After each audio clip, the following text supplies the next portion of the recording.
serious, we know how to do the thing. Mm-hmm. And the country, we need to go into the country, can't allow to crash again, you know. Mm-hmm. And what Standard & Poor is saying to you is that, see, this is critical. Yeah, man. Yeah, man. You're not growing, so your thing not really sustainable. Mm-hmm. Mm-hmm. Mm-hmm. Mm-hmm. Because what we are doing, Ralston, to bringing down the debt to GDP, is paying off the debt faster. Yeah, man, and skirting spending on infrastructure and other things, yeah. Mm-hmm. And what scares me, Ralston, is that when the government says within 5 years' time, your minimum wage is going to be $32,000 mm-hmm. at the end of about 5 years, mm-hmm. it tells me that there's no plan to grow the economy. Mm-hmm. So I'm calling this morning on Babsy Grange, Prime Minister and Joel Minister of Commerce, and Minister of Miller, Minister of Tourism, Ed Bartlett. So let's Floyd Green Agriculture, yeah. Let's get together and pump some money in the culture and the creative industry. You might have to look for about $30 billion over a 3-year period if you're really serious. But it's an investment that you're going to get from. And for those who are say where they might get it from, the primary surplus for the first 5 months was $10 billion higher than it should be. But in other words, they pay $10 billion more on the debt that them should pay. Ralston, when you have a company you run, and the company now make no money, and you say, right now we are produce 1,000 a day. If we produce 5,000 a day, we start making money. Yeah, you know, go borrow some money and make it. And we say them now for borrow because I'm saying that. I know, but I'm saying wherever you should get the money from. Yeah, man. That's not really the question. The question anybody should ask me, is this for real? Show me. Yeah, man. How this can really happen. Yeah, man. I want to show you to spend the money because we can show you. And just as we have been saying, the man them confirm it. They are on track to reach the 60% 1 year before time. We now have to do that. So it shows so when Mark Walden tell you in the budget debate was factual. Yeah, man, consistent. So the government will have about $90 billion that they can spend from. Yeah, that same $90 billion that Mark Walden talk about. Yeah, man. That would be available when the debt to GDP reach this up. Where more use pay for the 3.5. That also, some of that money can go in the culture and the creative industry. And grow the economy, start seeing wealthy people living in your country. You start creating wealth for the people. And once you have wealthy people in your country, that's how your country grow. But you can't be afraid for the masses to become wealthy. Correct. And this will benefit the average man on the street, the average Joe. And those who will feel more secure because you'll have less criminality at the time, you know. Of course, because less bad mind. Them you'd like use the term bad mind. You'll have less bad mind at the time and less criminality. And let me show people when I talk. Jamaica can hold that while we take a break for it. Hold that while we take a break for the time. When we come back, we'll continue. Come back. S&P, the world's #1 ratings agency, which was created in 1860 by Henry Varnum Poor, says that Jamaica is at a crossroads because although it is on track to reach the 60% debt to GDP ratio 1 year before time, its rate of growth is way below those countries with a similar rating because of the high levels of corruption, low levels of competition within the economy, as well as the weak infrastructure and the inadequate training of its labor force. So I've been talking with Collin Bell, the former deputy opposition spokesman on the creative industries, as to the role the creative industry can play in helping to drive economic growth. Welcome back, Collin. Yeah, Ralston. Yeah, no, Ralston, if anybody doubt what we're talking about, because we're not inventing the wheel, you know. This is something that if you go check South Korea, South Korea used deliberately, went out, the government, I mean, all of this is there, you know. You can go research it. The government went out and was deliberate about building up the culture and the creative industry. They created a music called K-pop. For that reason, it didn't come natural like a reggae. We have all the tools and the material, you know. Right. It's just to bring it together to grow this industry. Or maybe the government don't intend to grow. Maybe them plan to just continue upon the way of more taxes because they say no new taxes. But taxes have increased over the time. But at a certain point, you won't be able to do that if you continue not to grow. But here it is, Ralston. Here it is. I'm saying to all Jamaicans. Yes. if you look around you, all your sportsmen, the culture and the creative industry is sports, food, education, the visual and the performing arts, music, your dancehall music, your reggae music, your music from way back. It is a part, it's your culture, your way of life. And when you, as a small nation that has dominated the world, and we do some little things in our house and I see benefit from it, why we don't continue, I don't understand. I keep talking about the Bob Marley biopic because this is one that everybody would know. Foreigners come and do the biopic, $170 million, one biopic. Which one of the sectors we have exporting that? Which sector we have exporting $170 million every year? Well, mining and manufacturing, the more than that. Right. All right, this is one movie, that's one biopic. Precisely. That can be done in a 4 months period, a 3 months period. You have smart. These are the things that we need to do to make the money for the country. When the man them filmed the James Bond movie at Portland, $4 billion them spending up. And that in 3 months. That has a multiplier effect. Imagine you filming 12 movies in Jamaica at the same time. What would that do to the economy? And then when you export that, the income into the country's foreign exchange, what would that do to the economy? Because it's an investment, it's a business you don't know. Yeah, man. And you are now exporting our culture to the world. And that will also now drive up the tourism industry. Correct. Because when you look at a place like New York, everybody wants to go to New York. But New York is in 7 out of the 10 movies where you sit down and watch. You understand what I'm saying? Yeah, man. So we can do it if the government is interested and really wants to grow the economy. We can start to grow it in 2 years. It's the only thing I know. Or if we say we're going to start plant banana again and get a banana market. But you have to do something. Yeah, man. Sell with some more or something. You have to be deliberate. Yeah, man. All right. Blessings, my brother. All right, boss. Blessings. One love. Okay. Blessed is the man that walketh not in the counsel of the ungodly, nor standeth in the ways of sinners, nor sitteth in the seat of the scornful. But his delight is in the law of the Lord, and in his law do we meditate day and night.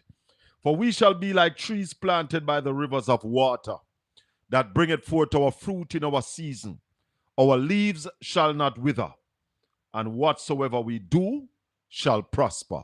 Welcome to the Collin Bell Show. For this Saturday morning, it's the first Saturday in October. Make it the 4th day of October. 2025 done enough. I never realize. Christmas songs will start play soon. Soon and very soon.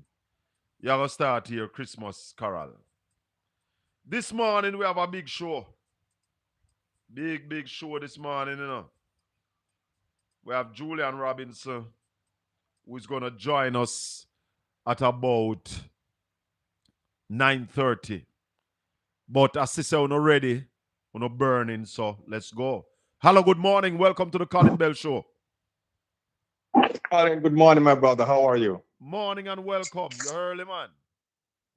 Yeah, man. I've been listening to the program and I'm hearing, the conversation about the cultural exploit and the cultural market for Jamaica. Yes. One thing that we see that you cannot negate is that we're living in a digital world. Everything is done creatively through digital creation. Yes. And one of the things that has eluded Jamaica is the lack of investment into technology and the digital society. It's got Jamaica's behind, because I can create any scene from Jamaica from my platform here in the US digitally. Yeah. I don't have to be in Jamaica to create that scene or that view. So we need to be aware of that. So when we talk about the culture and capitalizing on our culture and what we do best, we cannot negate that these things, it doesn't have to be in Jamaica.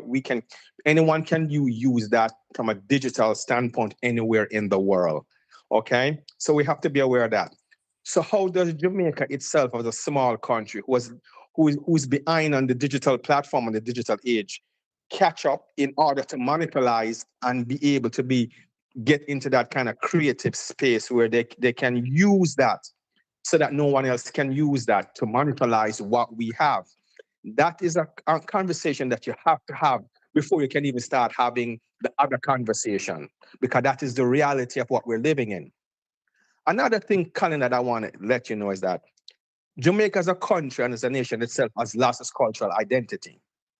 I don't agree with that. That is why Jamaica is where it's at. That is one of the fundamental problems with the country. It has lost its cultural identity. And because it's lost its cultural identity. I don't agree that we have lost our cultural identity. I don't agree, but continue. Okay. Well, I'm saying that because if you look at Jamaica, let me give you one example. I remember last year in our parliament, a parliamentarian was rebuked in parliament for speaking patois. How can that happen in a country and you tell me we haven't lost our cultural identity? And I hear people criticize Mark Collin for speaking patois, but that doesn't mean that we have lost our cultural identity. That is just pure hypocrisy. And people trying to use whatever they can for political gain. Yeah, but Mark, no, I'm sorry. But Collin, what I'm saying to you is that the people with the microphone, the people with the influence, they're the one who's perpetrating this. When you have people in power telling you that you can't speak patois in your House of Parliament, when you're criticizing the opposition leader for speaking patois, which is our native language, and you hear people who can't read and write are trying to twang and speak American language or speak gibberish, it makes you wonder, where is your identity? When we look into look at Jamaica and the fiber of Jamaica. What we have lost or what we are lacking is confidence in who we are. I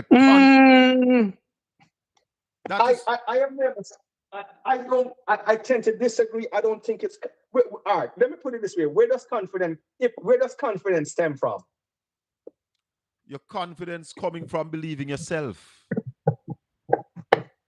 and knowing your identity. A part of believing yourself is recognizing and holding your identity. Yes. Because if you lose your identity, you have lost yourself. That is true. Okay. And I don't think we have lost our identity. I think there are some Jamaicans who are not confident that we are good as most, as good as some and better than most. A lot of people don't. Some of the Jamaicans don't believe that. But our culture is strong. Our culture is still here. We have not lost our culture. No. I disagree, Collin. I'm not saying that our culture is not there, but I'm saying the fiber of the country has lost our identity. And the reason why, if you look at, there's several indicators within the country that can tell you that. Look at how many kids can you tell now to go back and say, listen, now, let's go open a farm, let's go plant banana, yam, all of these things. All of these, the things that creates the fiber and the identity of your country is what you know and what you have cultivated. We have seen a lifestyle in Jamaica that is more Americanized than what is our traditional culture.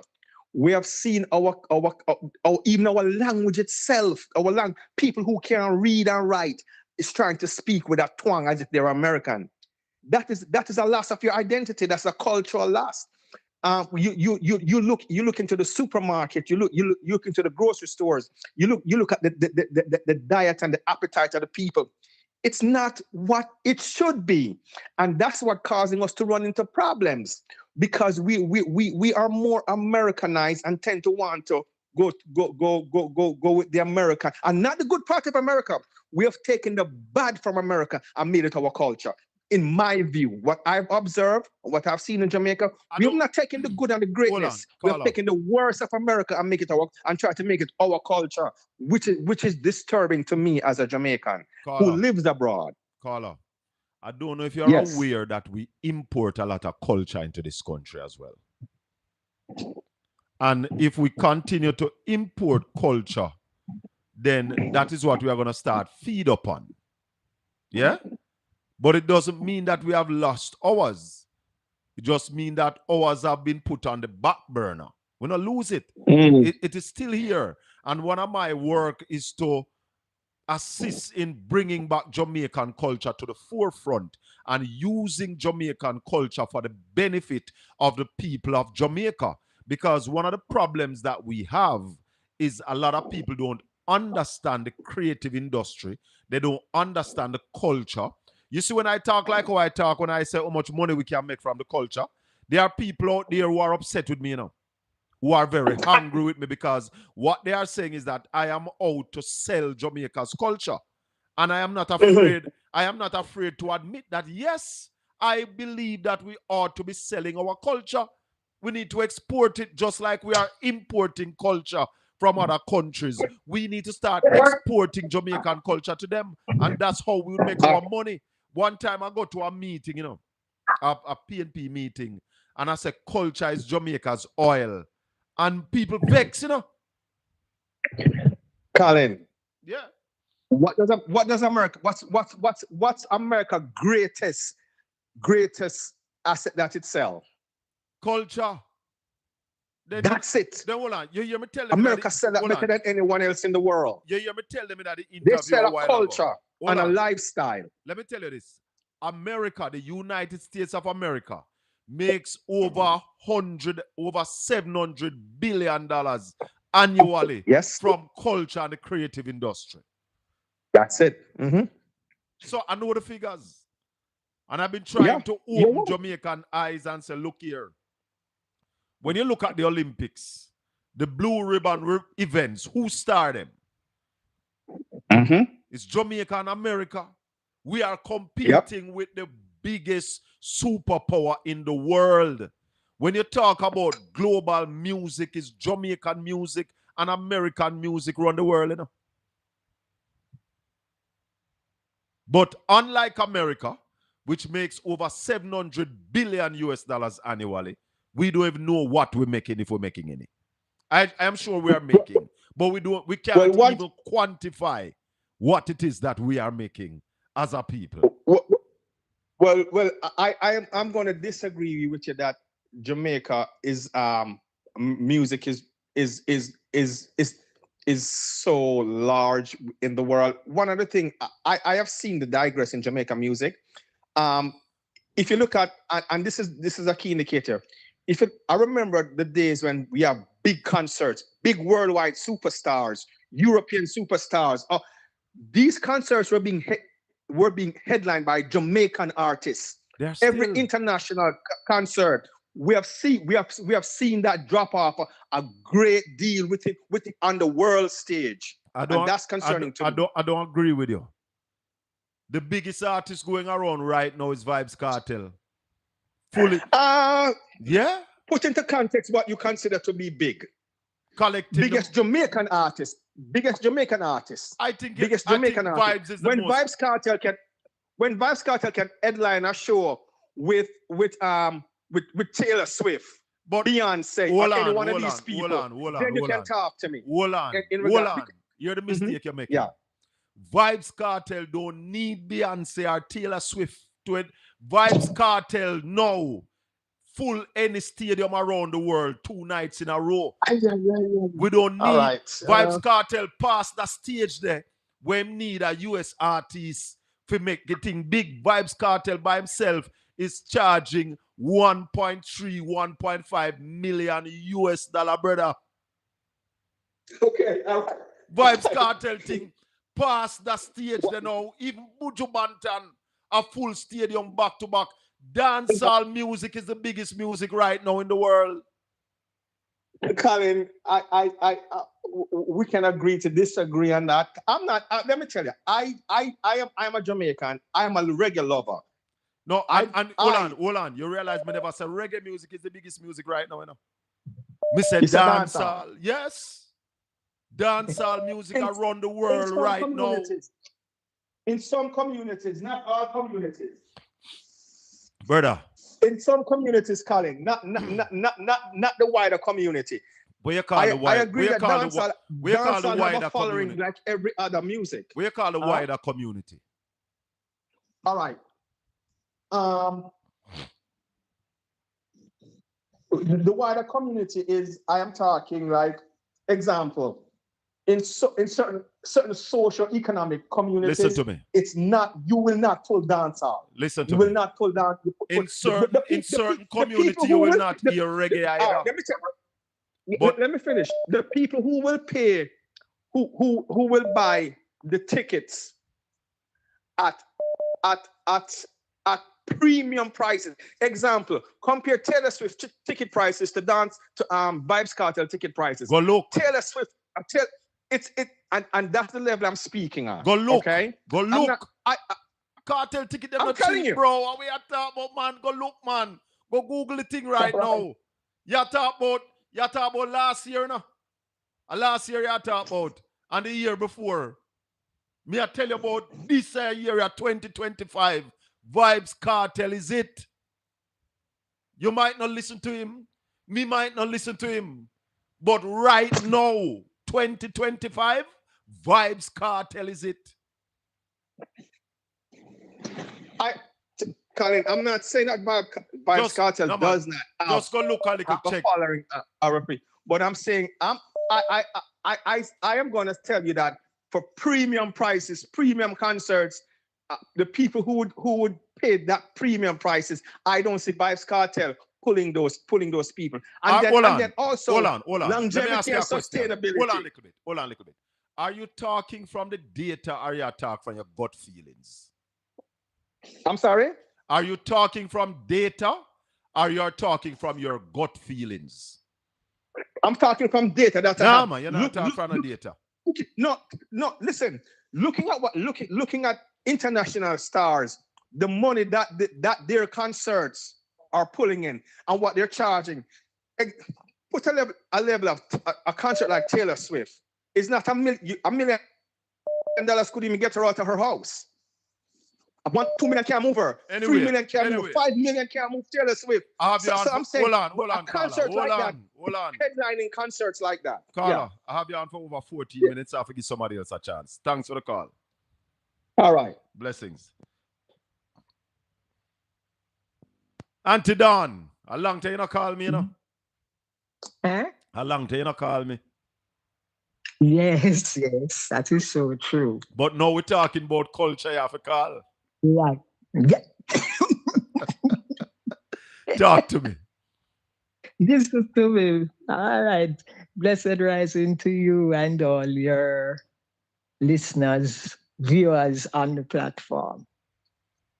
I was listening to part of the cultural argument because I guess so.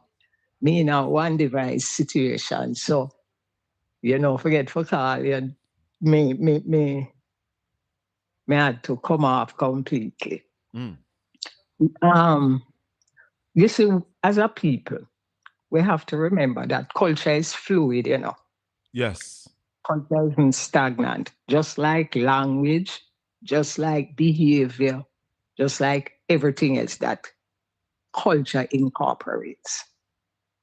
And so sometimes we have to even remember or do not deny our past to maintain aspects of our culture, adapt to the changes, but still accept and our identity can remain intact. So changes can be made, but our identity remains intact. Yes. As you say, when we are confident in what we are doing as a people. And a lot of our issues as a people is like we tend to be very critical, negatively critical to what it is we have and we create. And that is a sign of not loving ourselves. And so it's not only, people only think it's only when people behave certain way they don't love themselves. But we, in every aspect, looking at our past, we have never accepted that we are bilingual, We always act as if we speak one language, which is the English language. Thank you. And what you don't realize that English speaking countries are they are the only countries that feels that they have one language. Because the British, when they were great, imposed that. Because when you go to Spanish-speaking countries, they too were colonized by the Spanish. Yes. But you find a high percentage of them speak both English and Spanish. And they have their Creole. Yeah. Because the Spanish you hear spoken in Puerto Rico. If you go to Cuba or you go to Spain, and I'm not talking from experience, I'm talking from a friend of mine who is a Spanish teacher and an interpreter. She said, when you go to the different Spanish-speaking countries, you have to change up also because they have their different Creole Spanish. No, I say that to say, in England, and I'm talking about some of the English people, not the Jamaican English people that I hear speak. A lot of them don't speak English either. They speak a type of English, but you don't understand what they are saying. Although they are speaking English and we are speaking English. Because of that, they have their British Creole. So the Welsh who speaks English, them have them for them language also. And they have their type of English also. And so we are ashamed that we have two languages. The Africans them speak multiple that's why I languages. talk about the confidence to believe and to understand that we are as good as anybody and better than most. Yeah. And even today, in today's day and age, you hear people querying it both. So if them talk patois, we put them at a disadvantage. How do we put them at a disadvantage? If children are allowed to speak their first tongue comfortably, they will learn any other language and speak it comfortably. And if we use the first tongue to teach them the other language, then they'll understand it better. Of course. Not because, you see, it's the confidence in speaking, While you learn other languages, or can learn other languages, if you are confident. Because why you think we have so much anger and aggression and violence? Because people are not comfortable expressing themselves. And so it bottles up in them. And so as anything, them blaze. Because you shut them up. You chat too bad. Even who's saying that not speaking English, And so a child grow up with that self-hate and them can't express themselves. And so in not being able to express themselves, they outburst. And it not have anything to do with class either. Yeah. Because plenty of our upper class, the only reason why they can speak proper English is because their parents could afford to send them to extra lessons.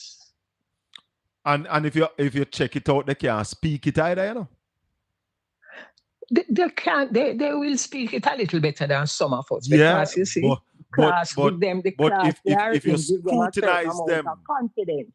If you scrutinize them deeply, you realize that some of the time then grammar totally off, or the use of certain words in a certain place totally off. Well, true, and also we have to also realize that because of all of these self-denial, because like I heard the speaker that was talking cut off, a lot of people think that putting on an accent means that you're speaking proper English, Yeah, man. Yeah, man. And then they say, you hear them say, even with our entertainers, why don't make it abroad? Is because people don't understand what them say. Rubbish. When a Spanish speaker sing in Spanish, I don't understand it. But if I love the music, I love the music. Exactly. Look at Miriam Makeba. Miriam Makeba is an international woman, and she's speaking her Xhosa language, her click language. She's singing French, she's singing whatever, Portuguese, and you maybe don't understand it, but the feeling of the music, you understand it. And that is what a lot of people go off. And when the rhythm is good. Yeah. The Japanese have for them language. Where else in the world them speak Japanese? Don't when you go there, you have to adjust to them. Yeah, man. The other day, I noticed we have a meal, what we call tonka meal. All of a sudden, everybody a corn meal. And with the Portuguese name, the Italian name now, Pala Center, something like that. It named tonka meal. And you know that anytime I see it, I always tell the person, it's TUN, it's not TRN. Why is it the English? The English must come and ask us what we're talking about. Exactly. Anybody that come to Jamaica must ask us, because when I go to their country and I see something that I do, and I ask them, I say, what is this? And sometimes when you see it, a tonka meal, it may be tonka meal, and you say, oh, we have it at Jamaica too, We talk about bun with the rice bottom. We go to Dominican Republic, them call it con. And they actually serve it in restaurants. You can go order con. I'm going to have to go run if you want to down because I have Julian Robinson waiting for a 9:30 interview. So we're going to talk again. All right. Blessings. We'll continue the culture talk. Definitely. We need more of that. Yeah. Delroy Henry Collin. Call have a point, cannot explain himself clearly. UK music contribute to the UK's economy over $7.6 billion in terms of gross value. Jamaica system have failed the people. That's what I talk about. That's what I'm talking about.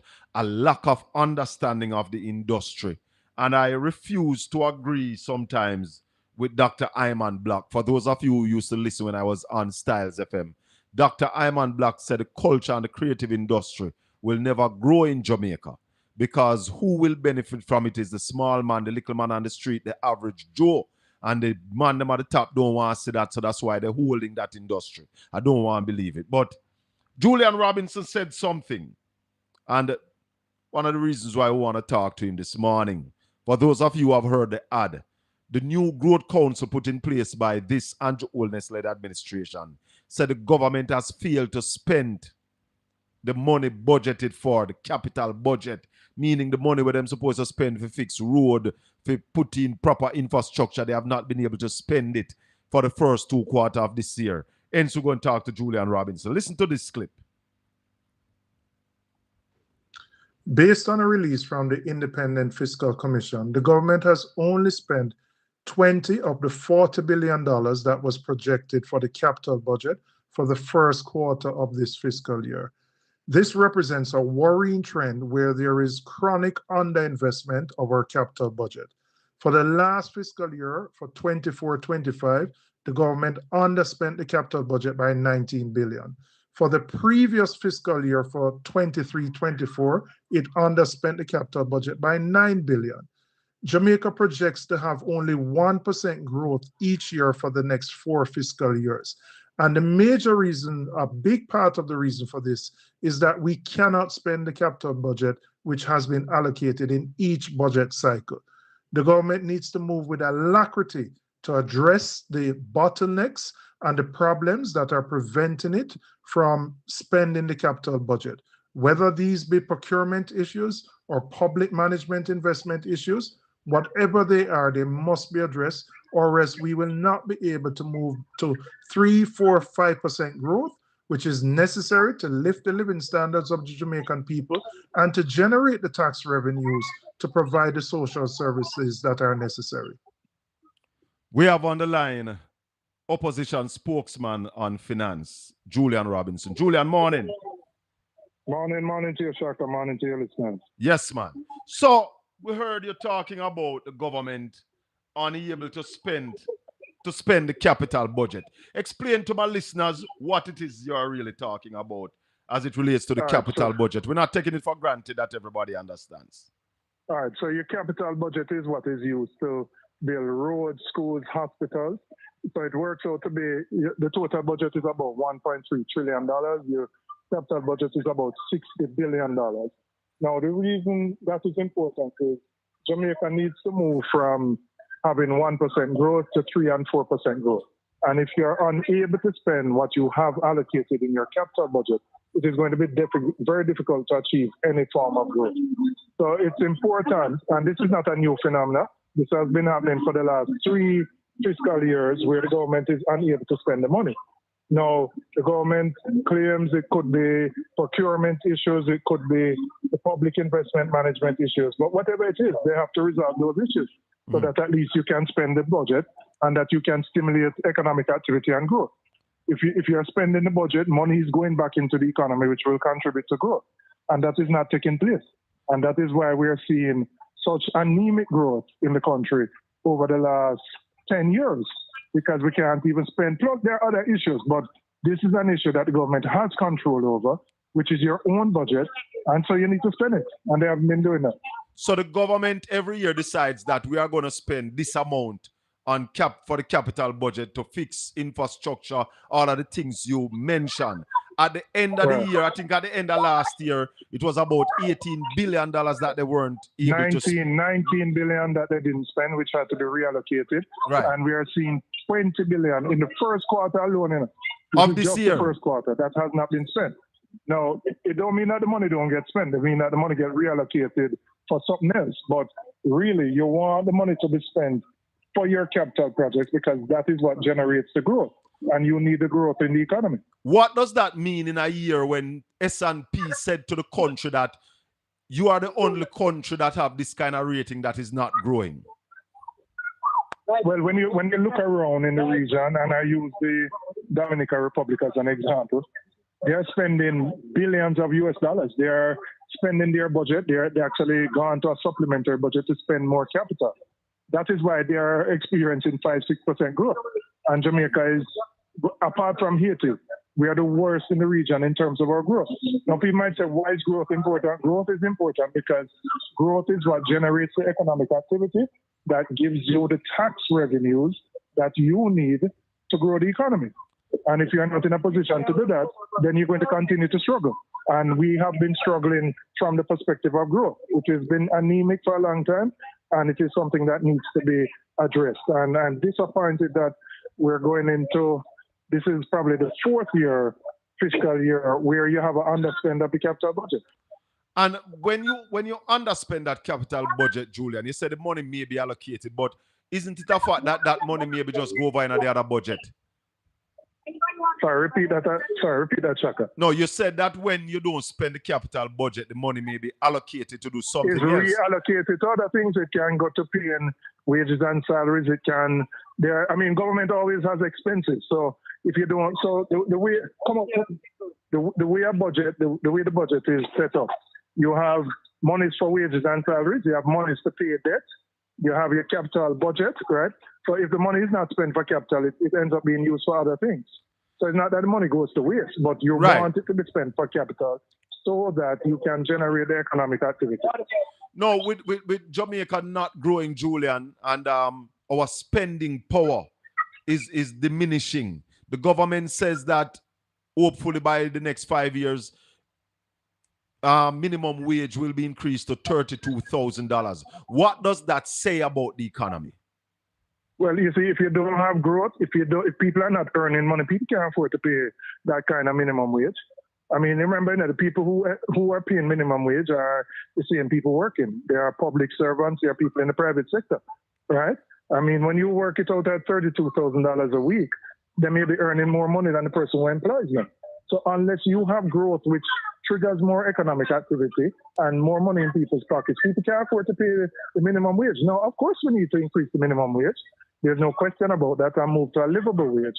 But the reality is that you can only do it in a sustainable manner if you're having growth in the economy. And the one element that the government has control over is the capital budget.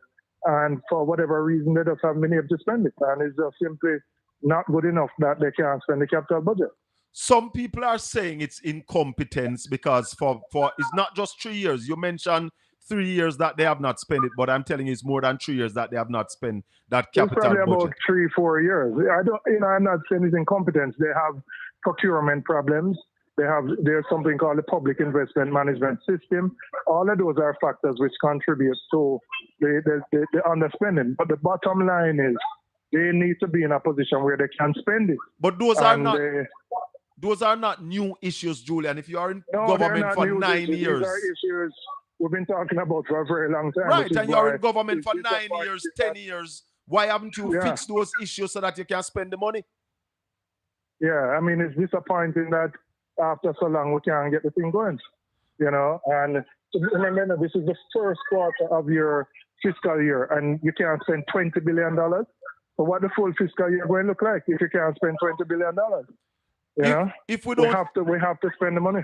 I'm not going to keep you long, Julian, but if we don't start the economic growth by 3% and above within another 2 years, what is the forecast for the Jamaican economy? So the Jamaican economy, we continue to pay down our debt, which is a good thing. But, we're not going to, we need to be growing 3-4% per year. If you have growth, you have greater economic activity. Your tax revenues will be more buoyant. And that gives you the revenues to provide the social services that we need. Hospitals in a bad way. We have 2 hours of rain and the place flood out. Our drainage infrastructure needs to be dealt with. That is what the capital budget is used for, to deal with those issues, which can stimulate economic activity down the road. Dealing with the poor road network, addressing that. So, those are the reasons why you need to spend your capital budget. The Bank of Jamaica did not decrease interest rate the other day as everybody was expecting, due to the fact that they are saying that the commercial banks are not cutting interest rate. What kind of impact that is going to have on the Jamaican economy? That's not good. I mean, I was very surprised. I thought with the Fed had decreased their rate by 25 basis points. Inflation is within the target range that the BOJ has set. So I felt with those conditions in place that the government would have actually, BOJ would have brought down interest rates. So I was surprised. You said that if the PNP had gotten into power, you would have dealt with the asset tax. One of the issues that the bank is saying that these are the reasons why we're not cutting the rate. What would you suggest to this government to do right now? Well, remember, we made a commitment in our manifesto, and I said in the budget presentation that we would phase out the asset tax over a 5-year period. Yes. We indicated each year we'd reduce it by 1/5 because we realized it's a distortionary tax. It shouldn't be there in the first place. It was done by us at a time where the IMF said we had to run high primary surpluses to pay down our debt. Yes. But it was never meant to be a long-term tax. And I think by now the government must make an overture and start to bring it down so that you can give the banks a break and, allow them some more breathing space. 2 more questions I have for you, Julian. The issue with the Jamaican dollar, the Bank of Jamaica has intervened over 20 times since the start of this year, spending millions of US dollars to defend the Jamaican dollar. What are your views on what is happening with the dollar? I'm not going to complain about that. I mean, a central bank is there to control inflation. Inflation is directly related to the importation of items. So if your dollar devalues, you're going to have a problem with inflation. Right. So the central bank is doing the right thing in controlling it. The problem is that the fundamentals of the economy are under pressure, which is why the dollar is under pressure. And if you're not earning enough foreign exchange and you're spending more, we've always spent more than we've earned, then the dollar is always going to be under pressure, which is what it is on. So what you have to do is look at the industries that can generate foreign exchange: agriculture, manufacturing, tourism. You have to diversify tourism so that you have greater retention within the economy. Right now, too much of the money that is spent by visitors go right back out. So those are some of the things we need to do so that more money remains within Jamaica and you'll have less pressure on the dollar. What responsibility does the Minister of Finance carries in all of this, Julian, and in addition, the Prime Minister? Sorry, repeat that. What is the possibility of what? What responsibility does the Minister of Finance carries with all that is happening, the not spending of the capital budget, the not exporting, because Statin says we are importing 4 times the amount that we are exporting. You mean we're importing? We are importing 4 times more than what we are exporting. What responsibility the Minister of Finance and the Prime Minister carry in fixing all of these issues? Well, I mean, it is their primary responsibility. And I mean, I'm hoping we'll hear something from them, you know. I mean, Parliament resumes next week, Tuesday. I mean, the minister should make a statement about the capital budget, the underspending, some of the other issues that are affecting the economy. This government has said it was going to put in place some ministry to deal with efficiency. We need to know what really is taking place so that we can address those issues. We can't continue like this. I mean, I'm not saying everything is bad. Debt continues to trend downward in a good way, but that alone is not going to be sustainable. You have to grow the economy so that you can improve the outcomes, the quality of life for the majority of Jamaican people. And even though unemployment is low, we are seeing that a lot of people are underemployed. 5%. And a large number outside the workforce. Yes. And so we need to address those issues. Julian, let me congratulate you on your victory in the just concluded general election. You. And thanks for talking to us, my brethren. Yeah, man. One love. Julian Robinson, Shadow Minister of Finance. He's at a football competition with his son, so we know we couldn't keep him too long. So we just tried to get in some of the more questions that we had for him. So, there you have it. I don't know how many of you remember that morning that Ralston was on and Marlon Morgan jumped on and we spoke to him and the same argument came up about spending the capital budget. There are a few things that I want to address this morning. And let me take a few calls before I get back, and then I get to them. We have a caller. Hold on. We lost him. Yeah, man. 876-804-7072. That's the number to call. We have a couple things that I need to address this morning. And I want to go to one of them that hurt my guts most. Hurt my guts when I saw it. I don't normally comment much on things that some people put up. But I had to comment on this one. Let me take this call. Hello, good evening. Well, good morning. Welcome to the Collin Bell Show. Yeah, Collin, morning. Morning, welcome. Morning to your listeners and viewers. Yeah, man. All right. Two things. I won't be long. As it relates to the issue with Dr. Dixon, I think I can't just walk up the road to speak with Fitz Jackson like one time. Not in Portmore anymore, so I'm far, far away. So I'm going to ask that you be my mouthpiece. You can reach out. I know you can. Ask him that them pursue the matter to the fullest extent, even if it have to go to Privy Council, because the precedent has been set, and you can't victimize people because they want to go forward, because they have a political stripe. You see it fit to try and victimize them. Yeah? When it suits you. What is the precedent that has been set? You said the precedent has been set. Yeah, man. A precedent has been set as it relates to a similar scenario in Barbados. Oh, yes. A similar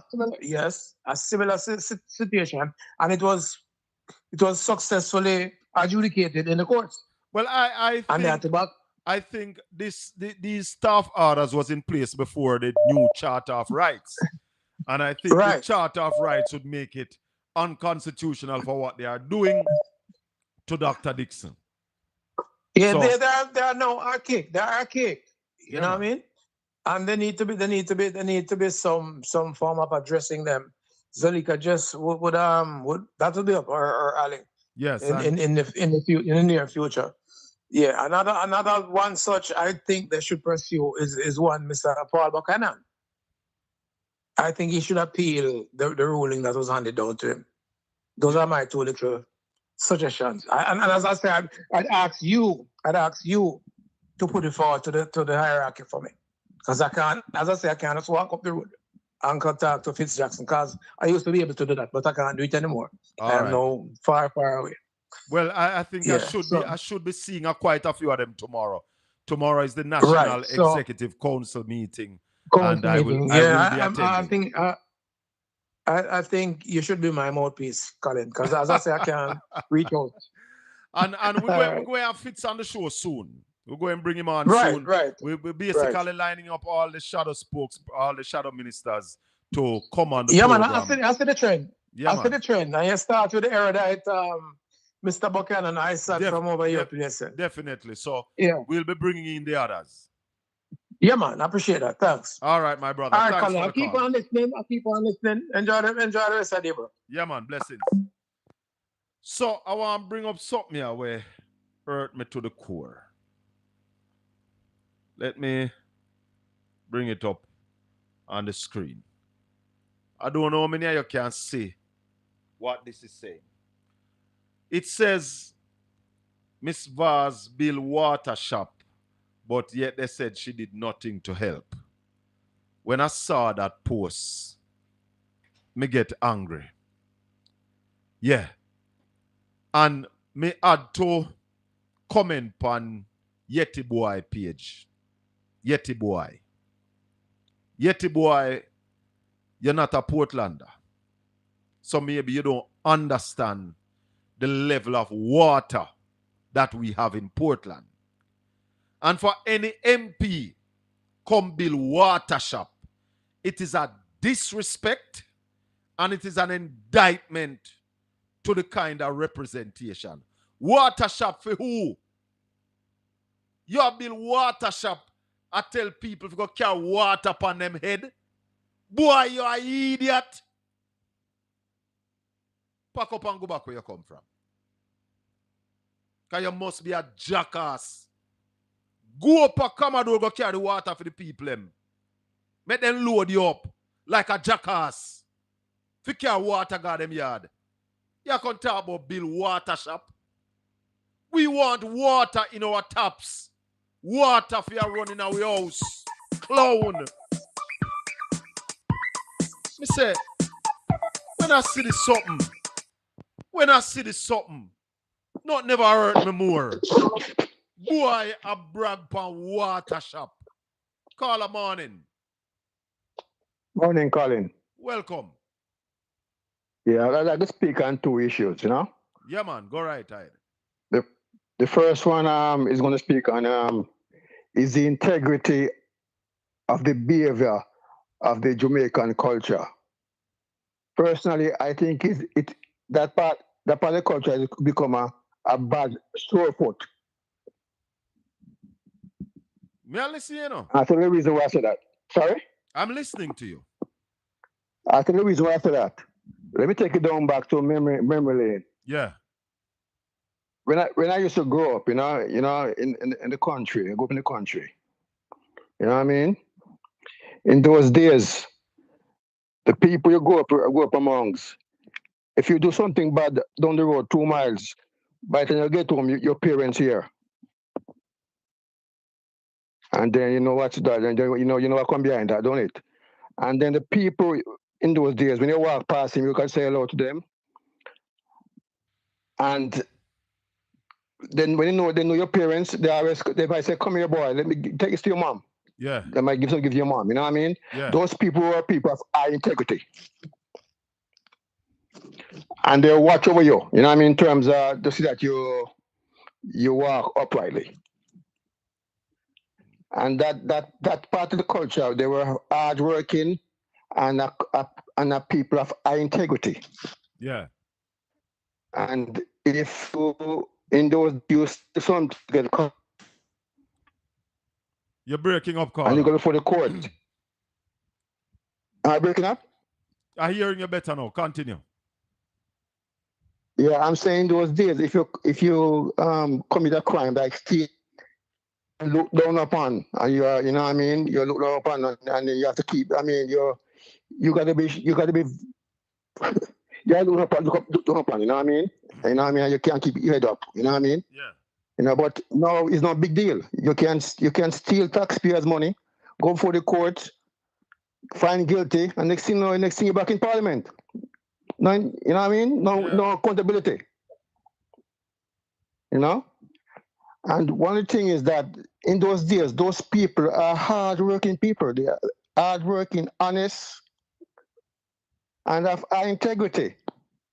And my question to you and the listeners, what is the legacy are we leaving to our children? And the point I want to make, I'm sure you're aware of the CIA record. I'm listening. In the Siaga led. You're talking about the 70s, the 70s, coming up to the 80s, yeah. The people that was in the Eventide nursing home, those people were hard-working Jamaicans. Yes. They have worked, they have paid the taxes, they have lived a life of high integrity. Yeah. And those people were put to death by Edward Siaga. Tell her. You're not a proof of that. Tell her. You're not a proof. And my question. You're not a proof. Hey, hold on.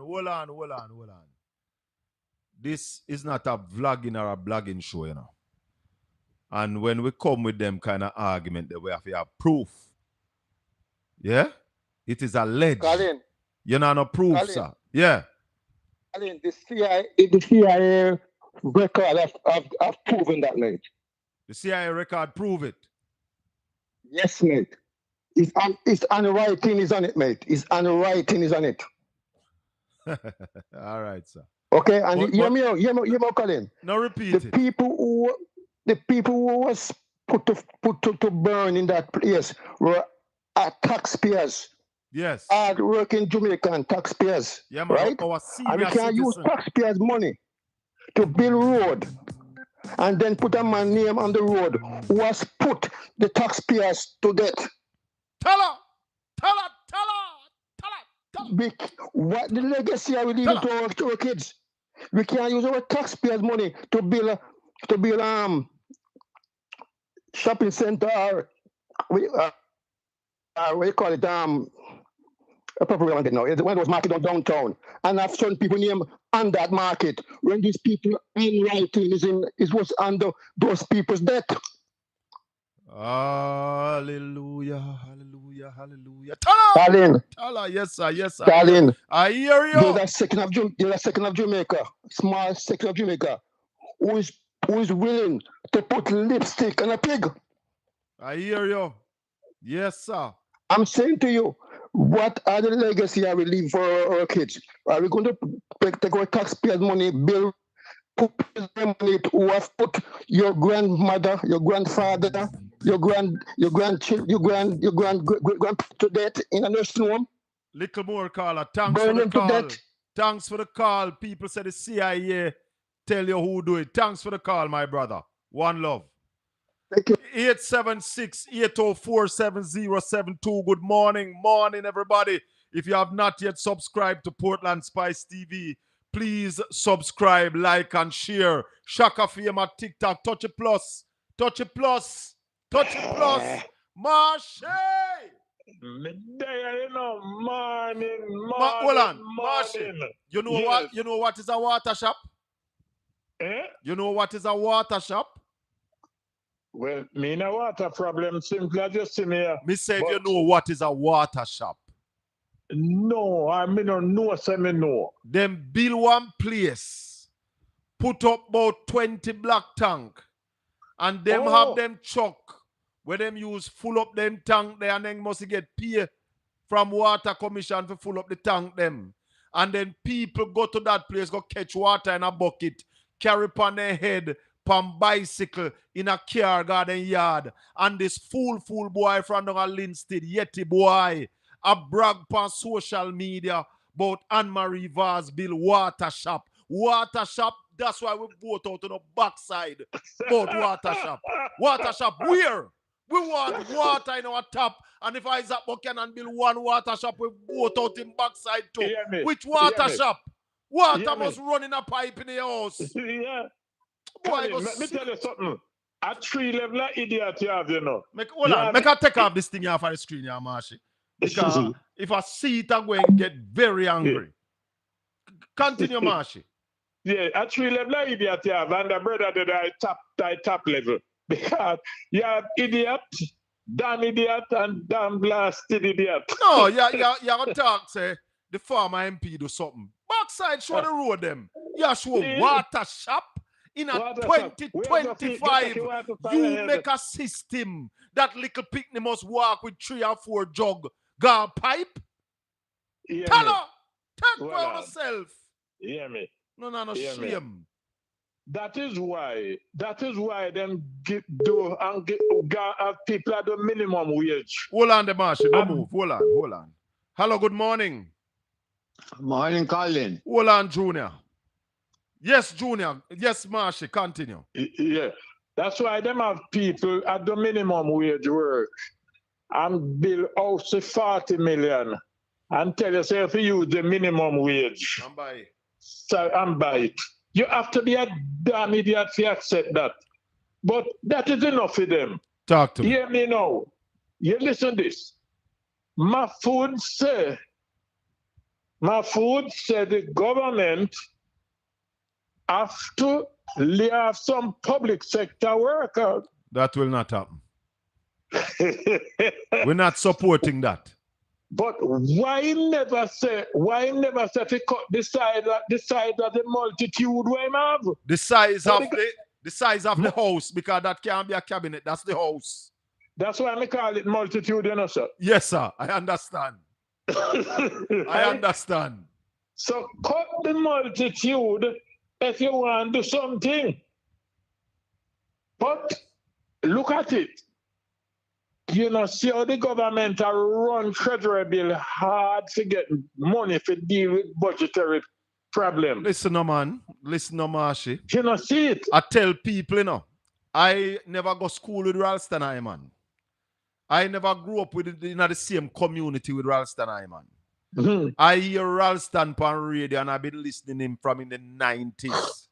And this man call it like him see it. That's why my respect for the man that at the top of the pile, you know.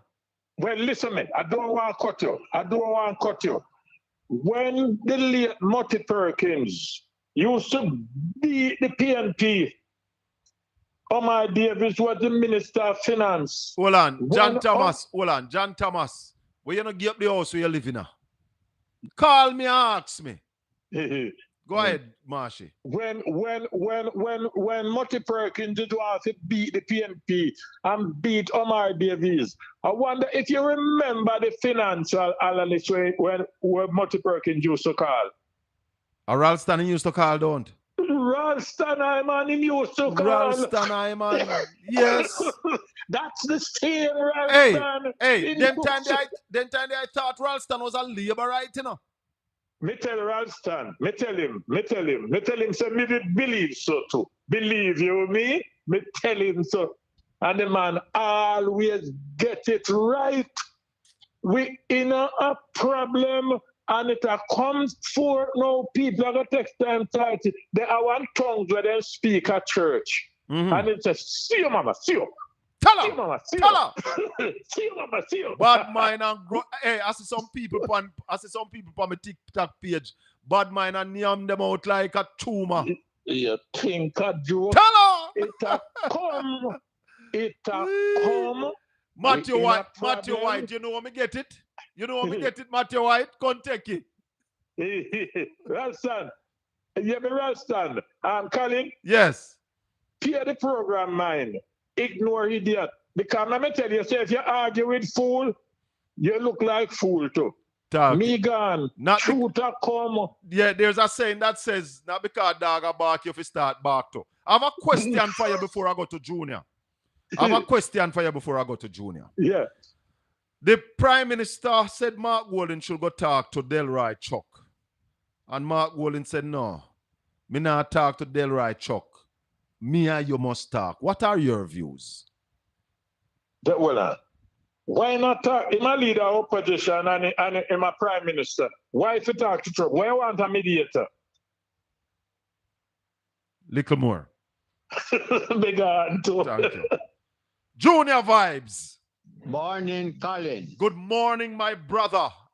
Welcome. Can I say good morning to all your viewers? Yes, to the Portland Spice people them. Bless Can them I up. also ask everybody to touch the like button? Touch up the like button. Please and thanks. Yeah, the first thing I want to talk about. Yes. Between Portland and St. Mary, which parish have the most bridge? What? Junior, that bad now, which parish have the most bridge? I don't know if a Portland, because Portland got bridge, you know. And St. Mary have bridge, you know. That mean we have water? No, only one thing on the bridge. Water, sir, water. All right. When you're driving into Portland, right? Yes. You cross a bridge. Years ago, it's one car could drive on it. What the name of the something under it? No water. Rio Grande. Oh, you mean the Rio Grande? But thank you. But you have Swift River down a little further. You have Spanish no, River. Talk. Me can tell you. Yeah, all right. Although you come from the parish, me can tell you. Talk to me, brother. You have water in a Swift River. Oh, you have water in a Somerset Falls. I have water in the Rio Grande. Yes. And Portland have rain every day. Rio Grande is the biggest river in Jamaica, you know. Me know. Black River is the longest. The longest. Yes. Nobody knows the Rio Grande wider than anything else. Yes. And billions of gallons of water. The water go to the sea. Every day and night. Collin, Portland alone can water Jamaica. You know?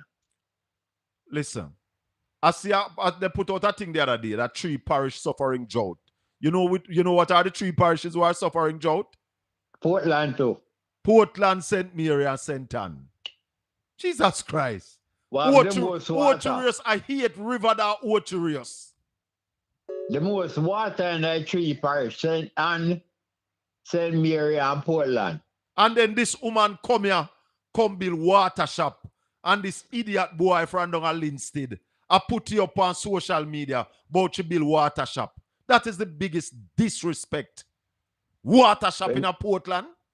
When I heard you say it a while ago, Mr. African, because you can, it's an embarrassment alone for him thinking about putting up a water shop in a Portland. In a Portland water shop. If rain never fall in the morning, it's called like midday, you know. Well, Junior, I'm going to tell you the truth still. Rain never fall like one time still, you know, brother. I tell you. I remember days when it used to say every day rain fall at Millbank. Yeah. Not so anymore. But we still have water. But there was a river. Carmel say Buster and go to Portland, you know. I'm going to tell you something, Junior. I'm going to tell you something, and I hope Isaac Buchanan will listen to this. Because one of the biggest problems we have in Portland, and not just in Portland, in Jamaica, we are not storing any water. Yeah? So in the time of plenty, we not store up nothing for the time of little bit. And we must build a storage for water in Portland. And I will tell you this on the ear. There's a place in Portland where it come like God make it to build a dam. Natural dam. You know, if you pump no water going out, the water going out naturally and let out back naturally. We can store over a couple billion gallons of water right there, so. And then Portland have whole heap of hill, you know, Junior. So when sun hot, you pump it up, open a one tank for one of them steep hill there and let it go and bust up pipe all in a St. Mary. But all right, the amount of the height of Portland is the amount of areas around it. How much can gravity feed, you know? Exactly. Yeah. But you see, the problem, you know, is that we appoint a government who don't really have no brain. You know, here is another idiot. PNP for over 30 years did not build proper water storage system in Portland. Now, that is why some people that say that a new government was voted in. So for 14 of the last 18 years, it happen. The GLP has been in power. It don't happen. And nothing happened. The GLP, hold on. The GLP was in power from 1980 to 1989 in a Portland. Yeah. You understand what I say? Yep. So, what I am saying now, even down at Grants level, because where most of our water come from, Junior, is a place called Grants level. Okay. Down Berrydale side. And they put in wells. Even if you put in more well, water down there, you can pump.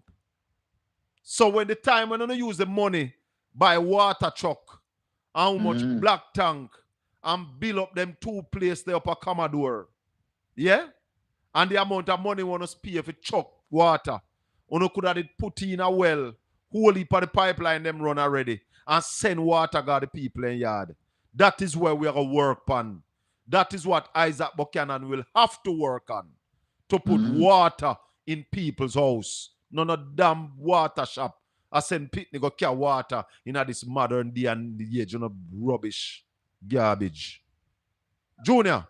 Portland alone can supply a large amount of water on that side of the island. And we need to look on that seriously. Yes, man. Water there, brother. We're not short of water. What the problem is a distribution problem and the lack of will to ensure that every community have running water in them pipe. That's why Bob Marley did say, no, in the abundance of water. The fool is thirsty. Junior. So, and that he means. He means in the abundance of water, we get a fool. In the abundance of water, we get a fool. We get a fool. We talk. No, not go yet, because I want your opinion. Mark Collin said not meeting with Delroy Chuck.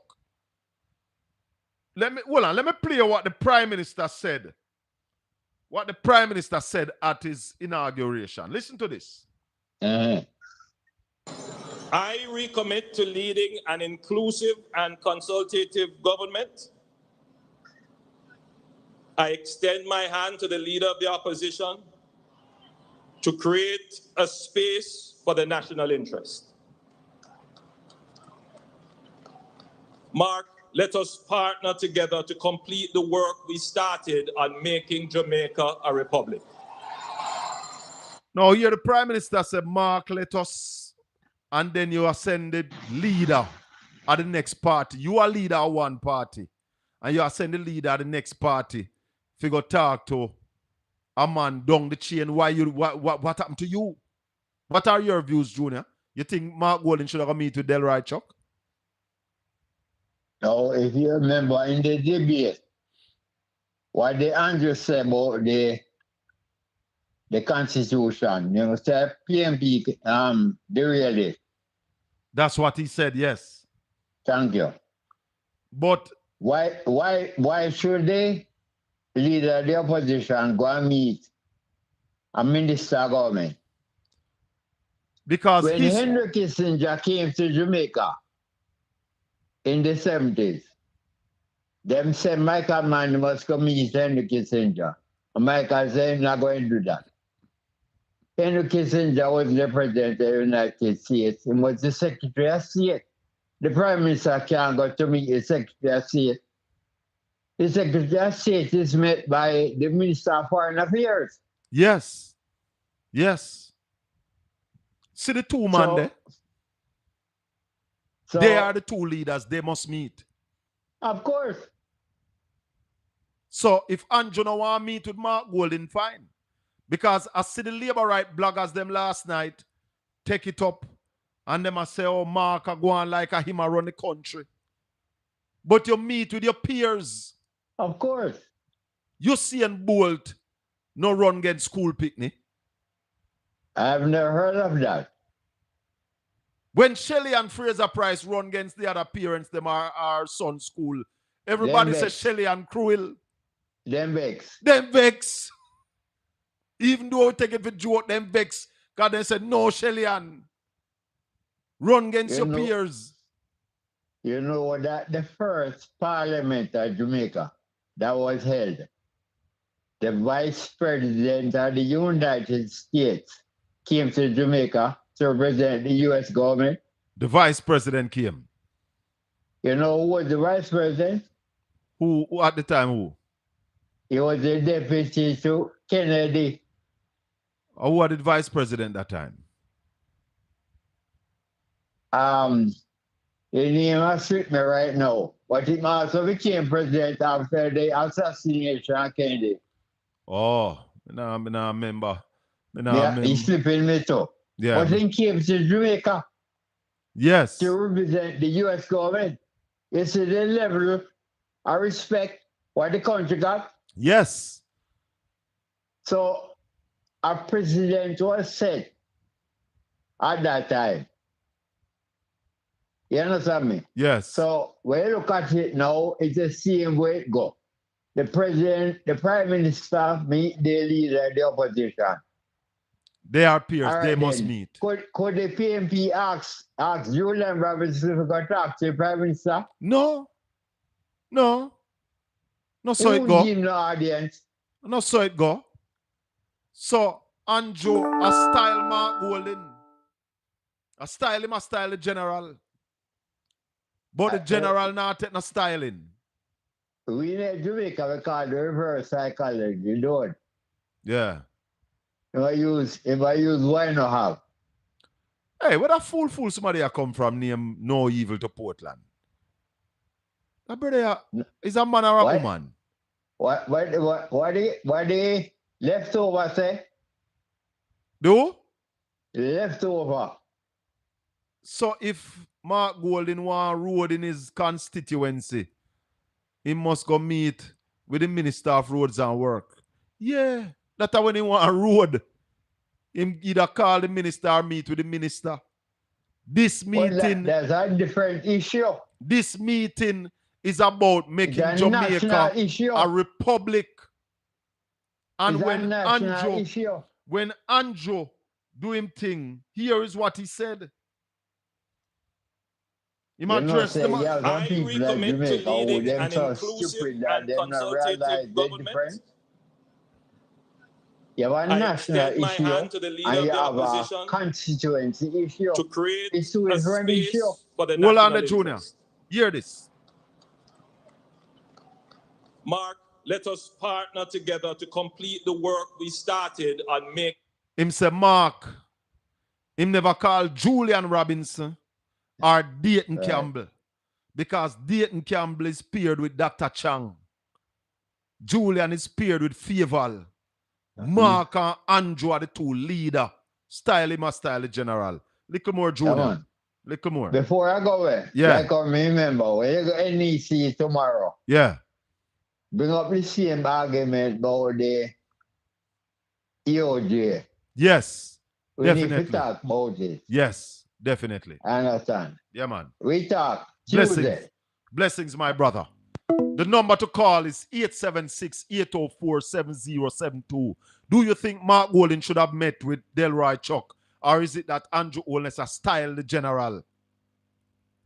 Leader to leader. But, you see, you have some bloggers, and that's why they are bloggers and vloggers. Me no blogger nor vlogger. I'm a broadcaster. Trained. Yeah? I mean, I do this for over 30 years. I am in this profession. for over 30 years. Me in this before internet was prevalent. Me I telling you that. Me in this before Facebook. When one of the things we come around was a thing named MySpace. Yeah? So, and I foolishness we don't know. Welcome to the Collin Bell Show. Hello. Hello, good morning. Boy, you come in fast, because me even know say phone and talk to me. Yeah, Mr. Bell. Yes, sir. You know, say PMP, how Jamaican look on PMP and GLP. It seems like PMP are the parents and GLP are the kids. Well, they have always expected more from the People's National Party. Because you know, like a father or a parent would have prepared for him picnic, make a house, buy land, this. So everything with GLP, when you listen to GLP, is like everything what should done to Jamaica, a PMP should have do. Them the things that them fit do nothing. Thank you very much.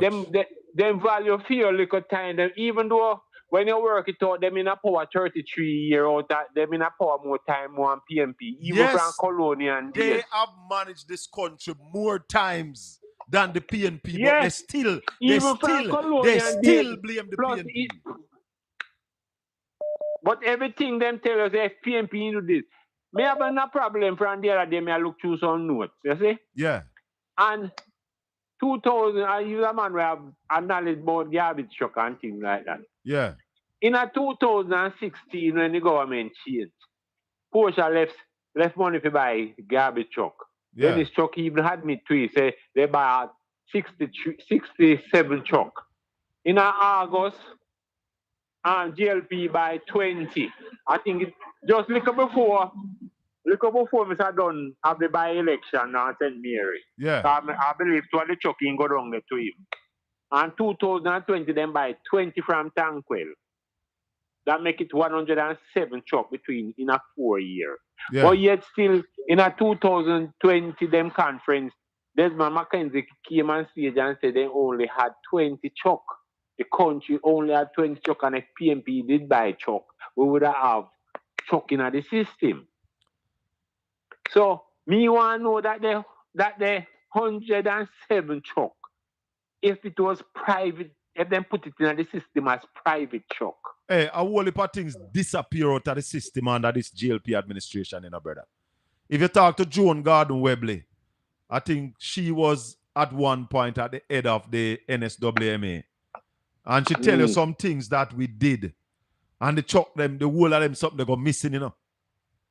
Yeah, because when me do my research, you know, I 107 truck that in a 4 year, you know. Yeah. And at the conference, you said we only had 20 truck. Desmond McKenzie said that. Well, me not remember. Me have to go look for them there. Yeah, man. I tell you, man.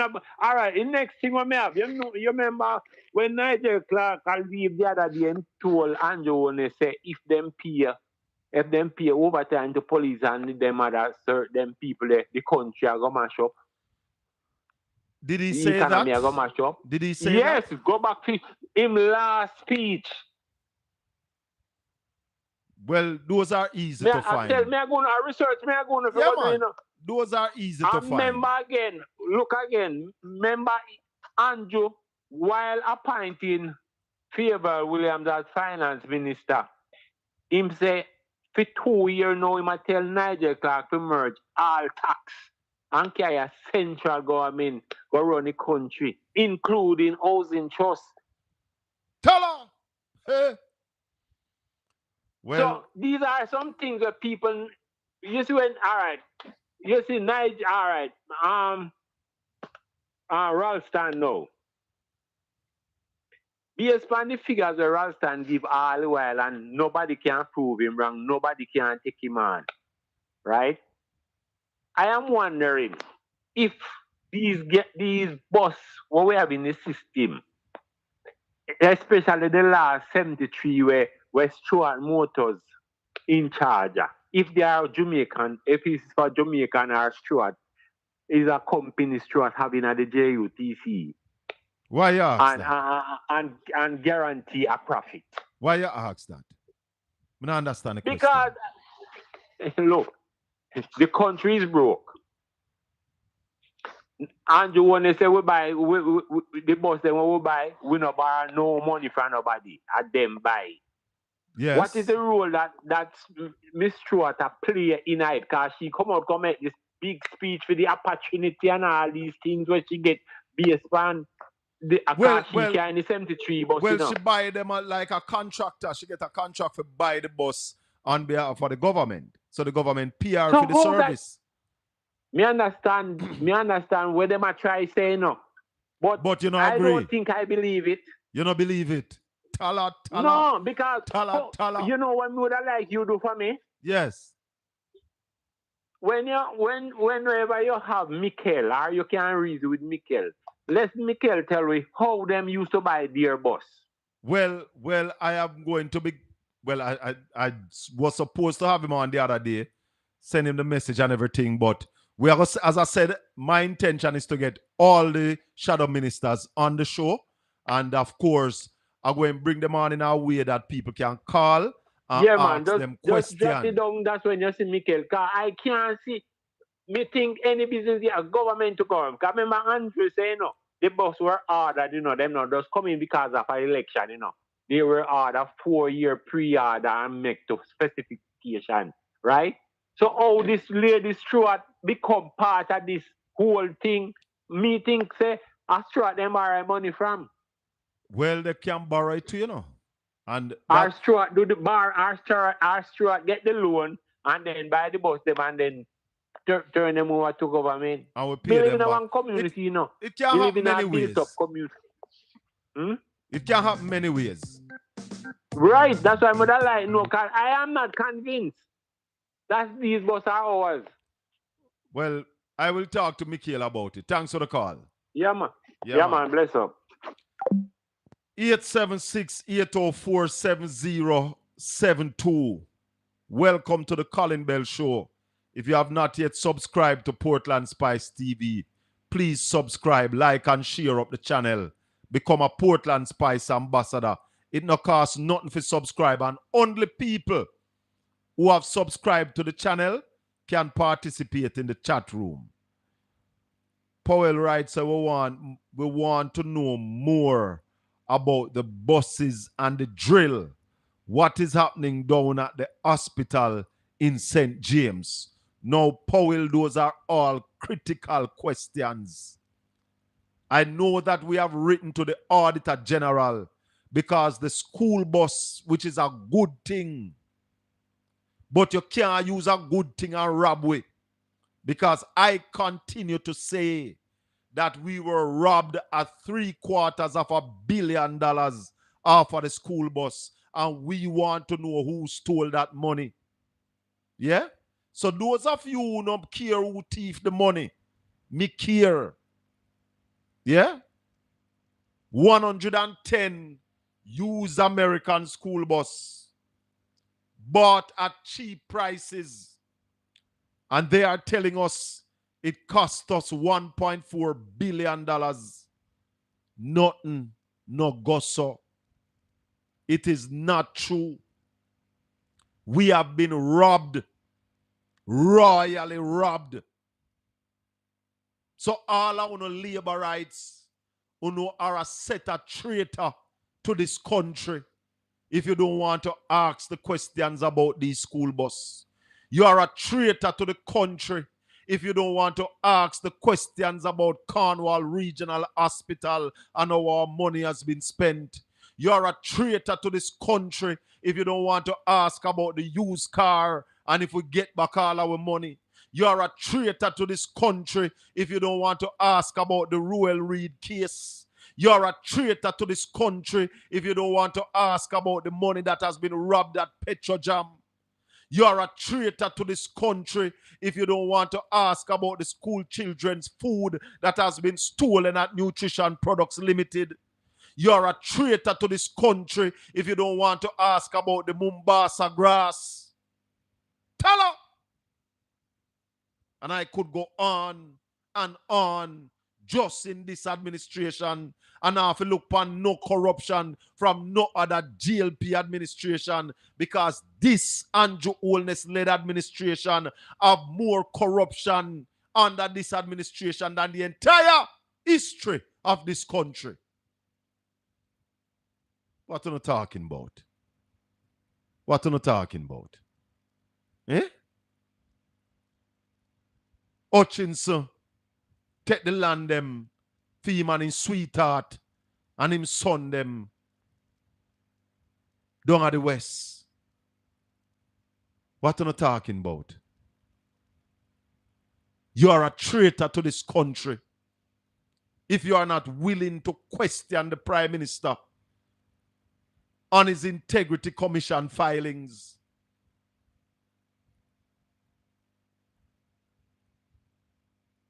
$110 whole bus. You can go on the internet and see every one of them. Every single one of them. You can go up on the internet and see what is the cost for a 10-year-old and a 15-year-old bus. Used bus in America. And you make a man stand up and tell you, same pay $1.4 billion for them. But the whole I don't come at me selling one of the bridge them at Portland. Junior said enough bridge there at Portland and St. Mary.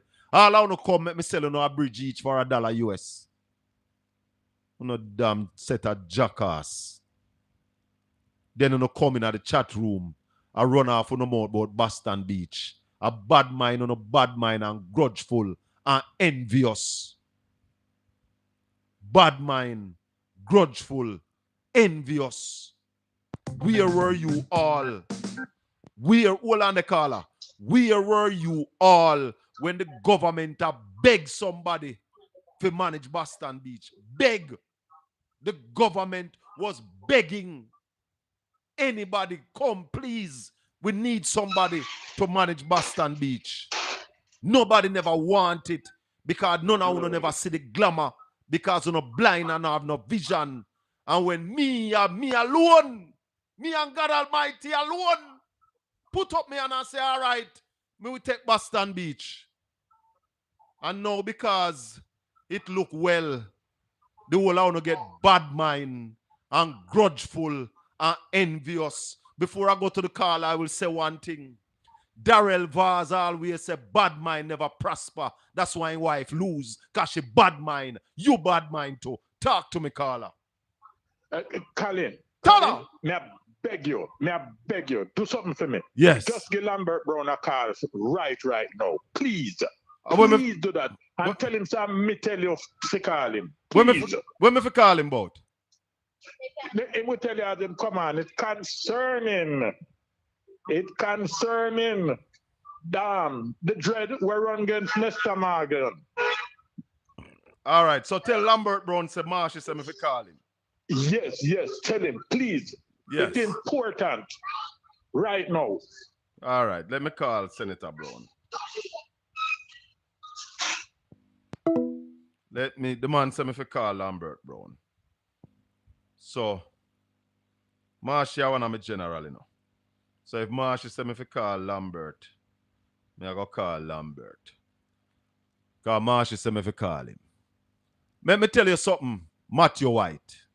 And all I want to idiot. Shaka for him no lie. Me not tell lie. This program, we claim the truth. Nothing but the truth. So help me God. And when we talk them things that they can be proven. Senator Brown. This is, yes, Marshy said I must call you to talk to you upon the air live. Hold on, the man. Give me finish at 11. But we don't have to take more than 5 minutes. Just tell me what I go on. May the people them here. All right. So Marshy said I must call Lammy, but Lammy say a football man in the man. Man, you a player. We're not talking about. We speak the truth and nothing but the truth on this show. We not do lies. And as me say, yes, Lammy, what go on? Morning. Morning, Collin. Well, Marsha called me and say I must call you because you can tell me what is happening with the dread. With the Dr. Dixon? Yes, Dr. Andre Dixon. Andre Dixon, yes. Yeah. Well, you know, as I understand it, the board of the Southern Regional Health Authority has directed that he be placed on interdiction. Yes. That is to say, suspended from treating patients because he was a candidate for the PNP. Yes. In the last election. And they're claiming that that is contrary to the staff orders. Yes. But the truth be told, the staff orders really ought not to apply to Dr. Dixon. Why so? Because Dr. Dixon is employed not as a civil servant, but is employed to the board of the Southern Region. It's not employed to the Governor General or the government in that sense. It's employed to the board, and so the civil service thing should not apply to him. And there's a case in May where the Chief Justice ruled, and that in respect to a man working with we used to work with the 4-H Club. You mean in Jamaica? Right, in Jamaica. A man used to work with the 4-H Club. Yeah, and the Chief Justice ruled that he was not a public servant, a public officer. So you are saying that Dr. Dixon is on solid grounds? I think he's on very, very solid ground. But you know what is even worse, Collin, and your listeners should know this? The board that is firing, that is want to fire Dr. Dixon, is chaired by a man who ran for the NDM in 1997 election, Wayne Chen. Yes. The deputy to Wayne Chen is a man named Michael Stern. Michael Stern? Yes, who was a JLP region officer who ran against Richard Azan. One, I think he was one of those who had the foreign passport thing. Yes. And Richard Azan beat him again. So he ran, so two of them have run an election. Then on the board is a man named Winston Mirage. Who is the mayor? From Clarendon, who was the ex-mayor up to the last local government election. And who is still a councillor. So, and then there's a man named Omar Miller, who is a councillor for the JLP in the Craighead division in Northeast Manchester. So, and that is the man who, hold on, let me not do this. That's the man who ordered Shard Peak to replace him. Talk to me. So what you're looking at here, Collin, are 4 people who involved in the politics, ganging up against a doctor who cares for sick people and to deprive sick people of treatment, whether you're labor rights sick or PNP sick or no sick. They are putting a man like that with training as a doctor against whom they have no complaint about his medical practice. Talk to me. They are putting him on suspension. So, as so much doctor we have at Jamaica that these frivolous charges you're putting a doctor on interdiction?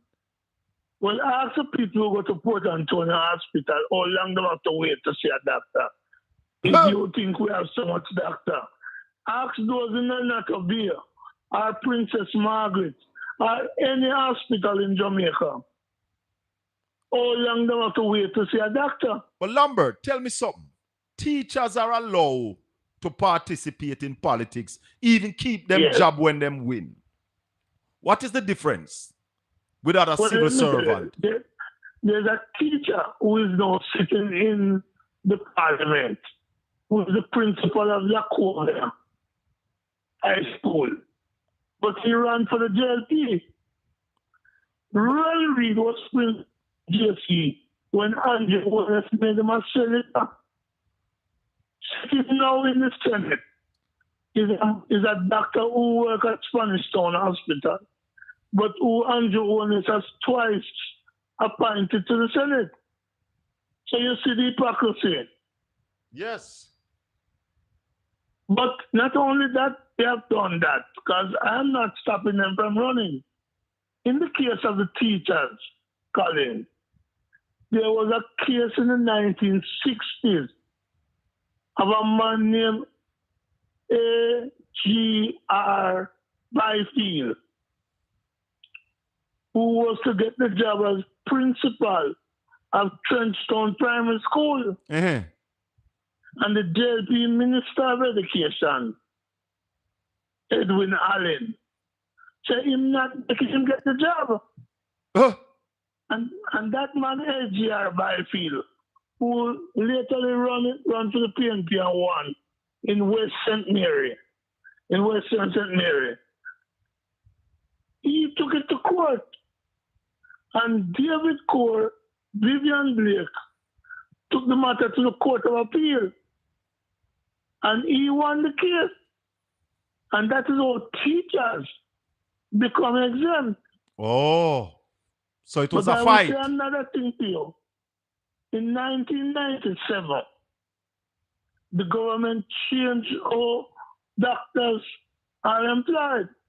The doctors used to be employed to the Ministry of Health. Okay. As civil servants. But in 1997, the law was changed to set up what is called regional health authorities. Yes. Like the Northeast Regional Health Authority, which is responsible for St. Anne, St. Mary, and Portland. That's nearer. Nearer, correct. Yes. Now, when the law changed, it established boards. So Dr. Dixon is no longer responsible to the Services Commission. It is to the board. He's no longer answerable to the Services Commission. He's answerable to the board. Yes. And that changes the game. So he's no longer a public officer. So but then, look like the fools in the region don't understand that. So then him can now sue them then? I believe he has a strong case against them. And I am saying they don't have no power to suspend him either. Oh, tell us, somebody in the chat room is asking, Collin, please ask him what's the difference with Dr. Shane Alexis and Dr. Dixon. Because Dr. Shane Alexis ran. Yeah, but Shane might have been in private practice. But he used to I'm work. Not sure Shane was. He was doing work at the Anatomy Hospital as well. But I guess. Yeah, but I'm not sure. Is Dr. Dixon still an intern? Is Dr. Dixon Is Dr. Dixon an intern? Could you repeat that? No, I'm asking if Dr. Dixon is an intern. No, no intern. Okay. Dr. Dixon was promoted to a medical officer 2, and I asked you to guess when they promote him. Yeah. You think you can guess when? Can you guess when they promote him? About 2 years ago? 2 years ago, you say? Yeah. Which month we don't know? We in October now. So we just done September. Yes. Well, August 2025, they promote him to MO2. August. So that means August. He must have been carrying out his duties. When they know that he was going to be a candidate. They promote him.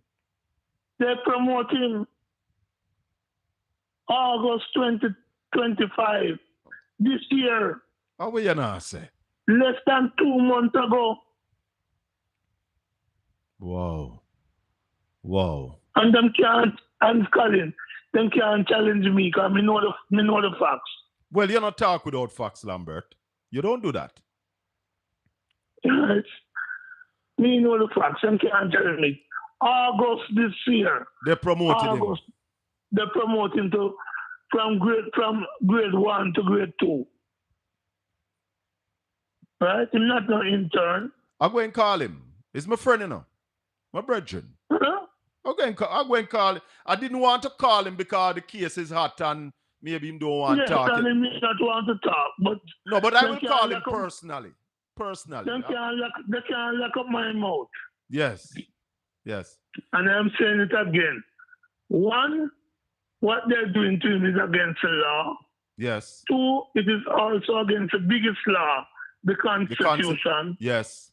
And in my view, it's just raw political victimization by a board that have a man who runs the NDM and who the JLP wanted to run for them. It have a man who run as MP for JLP. It have a man who run as councillor. Two men who run as councillor for the JLP. In fact, two sitting councillor now is on that board. On the board, yeah. Who is saying that a man who wants to run election shouldn't work as a doctor. That's why you see, Lambert, a lot of people are afraid to criticize this government. Because the government not afraid to put it on, you know. They will victimize you. They're not afraid. That is true. But we want Boston Beach.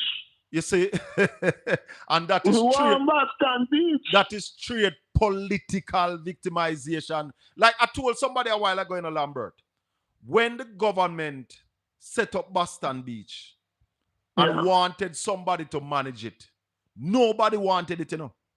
I was the only person who put up them on, and I did it after somebody even begged me. Say, Collin, we need somebody to manage the place, man. Take it now. But you see, all I will say, Collin, is bad mind kill them. That is it. But I want to ask you one. I know you're watching. Let me say one other thing before you ask me. Yeah. But you see what the people of East Portland did? Yes. They kicked them out.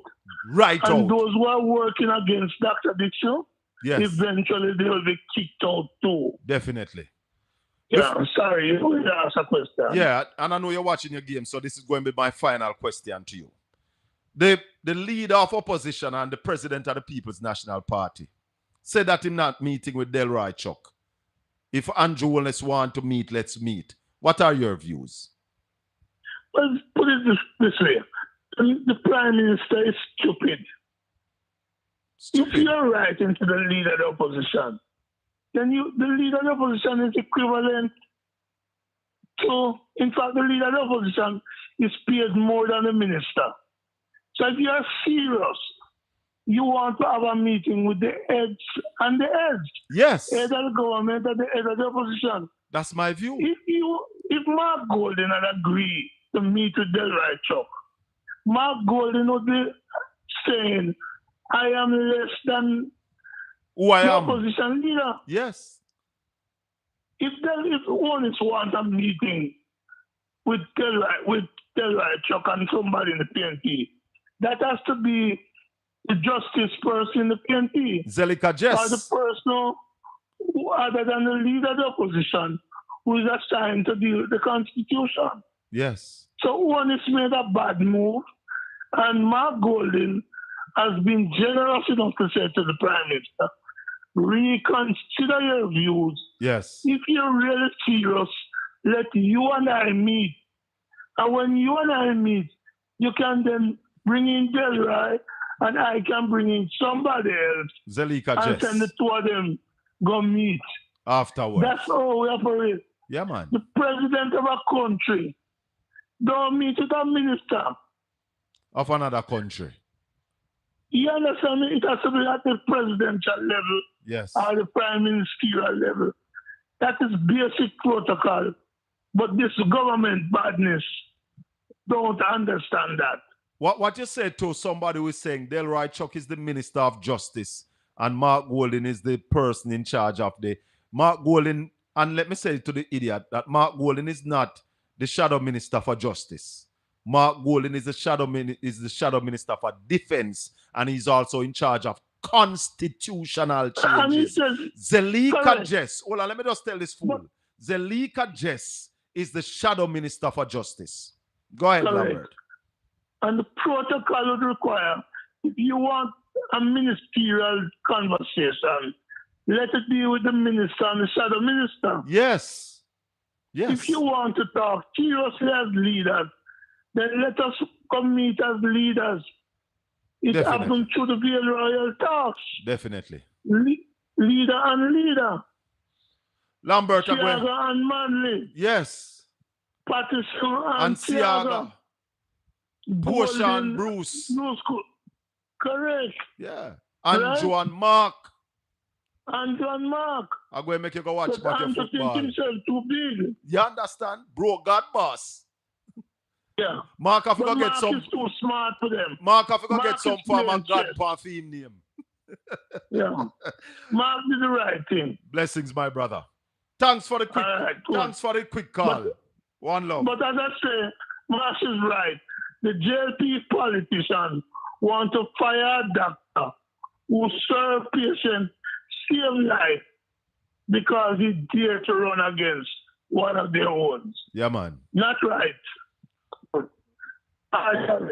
Blessings, my brother. No. One love.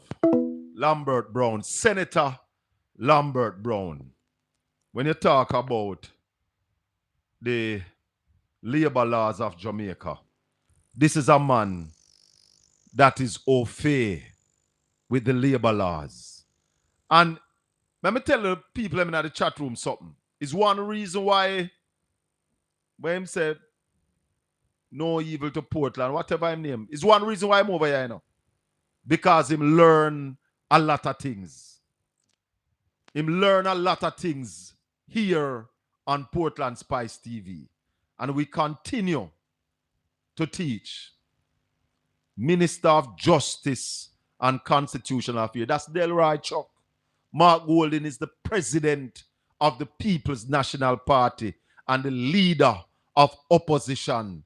And if Andrew wants to start the discussion about the constitutional changes that we want to see in Jamaica, he must first meet with the president of the People's National Party and the leader of opposition. Leader to leader, they must first meet and set the stage. But no evil to Portland. I know you don't understand protocol. Neither your leader don't know the Constitution or understand the supreme law that governs this country, which is the Constitution, my brother. You don't understand it. Your leader don't understand it.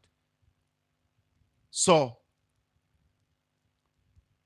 we'll open the phone lines. Thanks for that, Marshy. Much appreciated. And we have had Dr. Dixon on this program before. I'm going to give him a personal call, and then if it is possible, we will bring him on. But we know when things are in this kind of state, you know, people don't really talk because court cases coming up. And that's why I don't tell you everything about Boston Beach. But what I will tell you is that when I took over Boston Beach, nobody else wanted it. And that can be proven. That the only person who put in a proposal to manage Boston Beach when the government was begging is 3 times them advertised it in the Gleaner, you know. 3 times it was advertised in the Gleaner. And the only person who submitted a proposal for it was Collin Bell. Because you know why? The road did forgot at the time was in a deplorable condition. Because we are talking about 2015. Yeah? My lease at Boston Beach started 2016. Same year when GLP win. That is when my lease started. No road never there go out there. And I tell you one more thing. The beach at Boston Beach was a stony beach. Nobody never wanted it. It is a surf beach, so it's rough more times than not. Nobody never wanted it. I was on my way from Alberta in Canada. Had a layover at Pearson International Airport in Toronto. Sit down in a chair, cock up my foot on my bag, and doze off. When a mutual friend of the organization and me call me and say, Collin, need somebody to manage the place, man. We know you have the ability. And I say, all right. I call me accountant, same time from the airport, say, get a gleaner for me. And when I forward 60 odd pages, what a proposal. The day when they said they're opening the proposal, the person who accompanied me and myself, we were the only person with the Almighty God in our midst, nobody else. So all I want it, come take it, because God give me it. Yeah? So I want to sit down with no bad mind self. I want no grudgeful self. I want no envy yourself. Sit down and envy me. A bad mind me. A grudge me. And somehow no,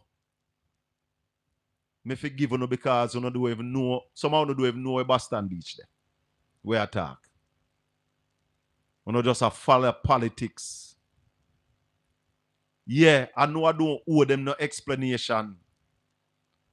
But for those who have been misled and them say ignorance of the law no mean you're innocent. So those who have been allowed themselves to mislead no bad mind too. But the day will come when I go and get for cuss no. But because the matter is before the court right now, what I will say to you all, come to Boston Beach, come enjoy yourself. Come to one of the cleanest beach in Jamaica with the best bathroom facility in Jamaica.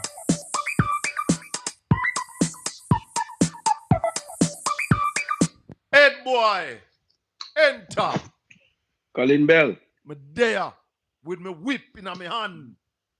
I lazy jackass them. Well, Collin, I have come to learn that if you try to do the same thing over and over and expecting a different result, then you're an insane person. Yes. Einstein. Right? Yeah, man. The laborites a lot of them are insane. Yeah? They have not recovered from the fact that the PNP has grown so big on them and they no longer enjoy a 2/3 majority in the parliament. Yeah? I don't know if they saw the letter. I don't know if they saw the letter from Mark Golding. I don't need to see the letter. Of course, I saw the letter. No, man, and the letter was quite befitting. Yeah, man. Quite befitting of the response that he got. Yes, yeah? Man. Yeah, man. You know when old people say send back to sender? Yeah? Yes. Mark Golding immediately send back the letter to sender. Yeah? So how dare you to come and ask me to come sit with the justice minister who is not at my level, who is not even at the same salary scale as I am. Millennial organization, seniors, people managing people at certain line level meet at that level. Yes, yeah? Man. Yeah, man. You meet at that level. So but you see, I don't think the Prime Minister thinking. The Prime Minister not thinking. The leaders must meet and set out the framework for cooperation. Hear what the man say. Red boy, hold on. Hear what the man say at his inauguration, you know. Hear what the man say. Hear what the man say. I recommit to leading an inclusive and consultative government. I extend my hand to the leader of the opposition to create a space for the national interest. Mark, let us partner together to complete the work we started on making Jamaica a republic. You hear? Let us meet together. Never say, Mark, meet with my team. Let us meet together. And then you send a letter. I tell the opposition leader to go meet with Delroy Chuck. But hold on, Edward. It's the same thing, you know. He went to the UN and he spoke about the injustice being done to the Palestinians. But when time come for him to vote, they weren't present. When people were walking out, they sat down. So just like other things, they talk but no action. You have to expect that. You have to expect that. And let me Yes. tell you why you have to expect it. You see, you have a conflict in administration. they have interest groups that lie in the JLP. And one of the interest groups that fit within the JLP is the so-called Jamaican Jews. Yes. Yeah? And I'm not disrespecting anybody because respect due to people based upon their religion. We don't discriminate. Yeah? Yeah. But I am saying that when you had in his administration a citizen of Israel, yeah? Yes. When you had in his administration a minister who had befriended Israel, and we are referring to the then Minister of Industry and Commerce, Albin Hill. Yes. Yeah? And Michael Leachin, remember, the government of Jamaica lead a trip to Israel, by themselves, meaning that it was a private sector-led trip that the country didn't even know what was the purpose of the trip. Tala. Yeah? Mm-hmm. Yes. So understand that Andrew Holness owes the Israelis for his newfound third term. Yes. Yeah? Yes. And he has no other choice but to assist them. The EOJ gave a contract to the Israelis to manage our biometric data at the EOJ. Yes. Woo! The Israelis. And that's a statement of fact. The Israelis have the contract. Go and check it. And that same company was fingered in West Africa in many election rigging. I have said this before the elections. I said it on ABR, I said it on Andrea, I said it on other programs. So what the opposition doing about that? We comfortable with that? Is that Collin, something that we are comfortable with? I am of the because if I speak on what I want to see in terms of our reform at the Electoral Commission, I believe some people have gotten too comfortable at the Electoral Commission and it is time for them to take a leave. Yeah? And the person know themselves. Hold on, wait a little while. People have gotten too comfortable being electoral commissioners that they are overlooking some things, and I think it's time for them to take a leave. You mean people from the PNP? Yes. Hey, tell her. And I say so with no water in my mouth. But it's only 2 people from the PNP that on it. One has been there from God was a boy, as they say in colloquial expression. One has been there from God was a boy. Yeah, it is now time for us to give another person a chance to. You remember, the electoral commissions collect something around $1.4, $1.2 million a month, almost $14 million a year. No, man, it's $22 million a year. You see, then how it raised from the old range mid upon. $20 million a year, near to the opposition leader salary. Yeah, yeah. We need to have somebody we need to have some new energy. Yeah? New energy on that thing. Not to say that you're going to kick out experience, but we need energy with experience. Yeah? No, Collin, when you look on, and I want to move away from that, when you look on Dr. Dixon's case, because I know this is not the first playbook, Yeah. Yeah?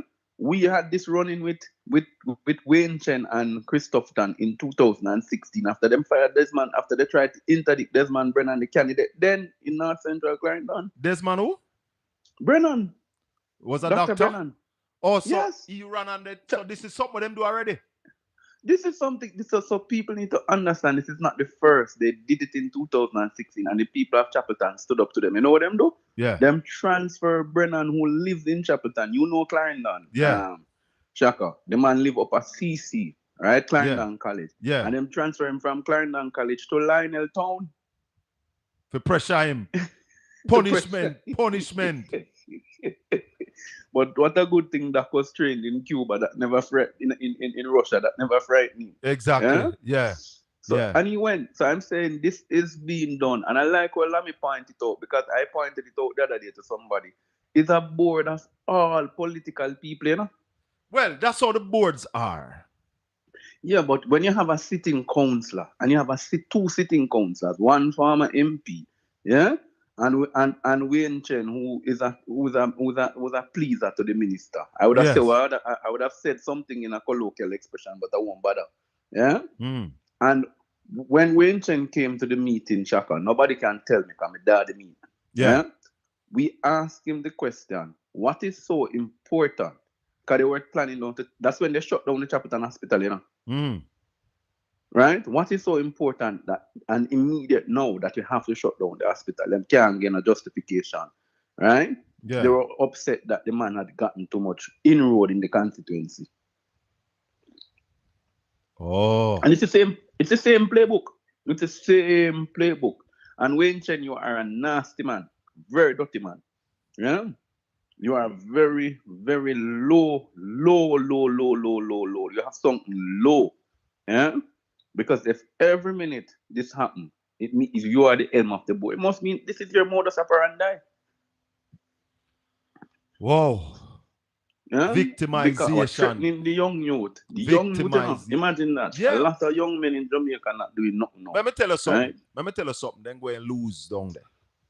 Just time. No, but because it's a case. It's the same thing in our head, boy. Me there as a born Portland. I'm a born at the Port Antonio Hospital. Yeah?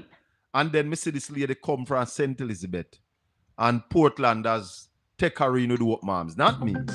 But other Portlanders take her in with open arms. And then this lady decide that. Me did tell you about the garbage truck what me did have?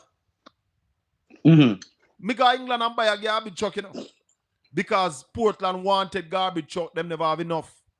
And when, I remember you tell me. When the people find out say the garbage truck belongs to Collin Bell, you know. And 1 month the truck work for my listeners and my viewers. 1 month, Darren Wood say Shaka your truck can't work, yeah. Yeah. And then, where's Darren now? Tell her. You man shiny meat. The Lord is my shepherd, I shall not want. Yeah? He maketh Collin Bell to lie down in pastures. He leadeth Collin Bell beside the still waters. Talk to me. If you sit by the river long enough, you will see the bodies of your enemies floating up. Tell her. And you have a very big river there in Portland. The biggest river in Jamaica. Right here. So, I'll be down by the Grande, waiting for the good Lord to pass my way. You see this case with Dixon? They're going to make Dixon a multi-millionaire. Yes. And I'd say to Dixon, do not even push nothing. Make them continue doing that. Take your interdiction, no fight nothing. Make it stay. Yeah? Because guess what's going to happen? There's a case called Natta versus the Attorney General. Yeah? And that was done in St. Kitts. And there was another one in Barbados. Yes. And all those two cases, the civil servants, same staff orders we have, you know. Yeah? But what Lamy said a while ago is enlightening. That Dr. Dixon is no longer a civil servant. They are employed to the board. Hold on, Marshy. Maybe just don't talk to it, boy. You call them. They are employed to the board. So exactly. And the Constitution speaks to freedom of association. And what I forget to ask Lamy is that the new Charter of Rights came in after all of them staff orders there. Exactly. And that is why John Clark so rightfully said that you are going to have a constitutional crisis with this because the Charter of Rights supersedes any staff order. By the way, let me ask a question. They're saying they interdict him for running.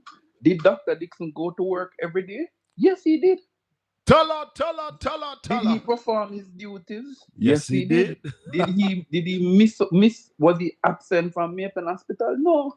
So you're going to interdict a man who go to work every day. Brother, I could talk again here, head boy. Later, brother. You know go. All the best.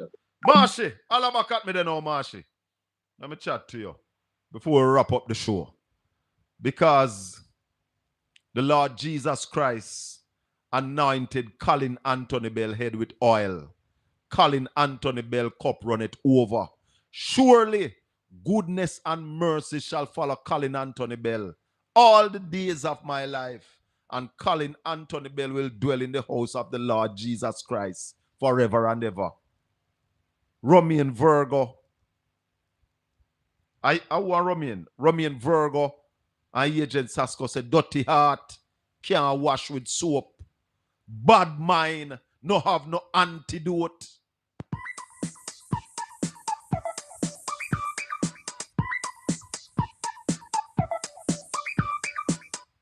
Chris, good morning. Hold on, Chris. Hold on there, Chris. Don't move. Marshy. Thank you. Yes, thank you. Yes. I did want Ed Boy to be on. I did want Ed Boy to be on. It's a question me do ask. Ask the question and we call back and answer. The nearest thing, well, I hope he's listening. Now, I remember that Jesus went to Lazarus' grave and said, Lazarus, come forth. Now, after that word, come forth, I'm asking, wonder who might be the next Governor General? We know it will not be Paula Llewellyn.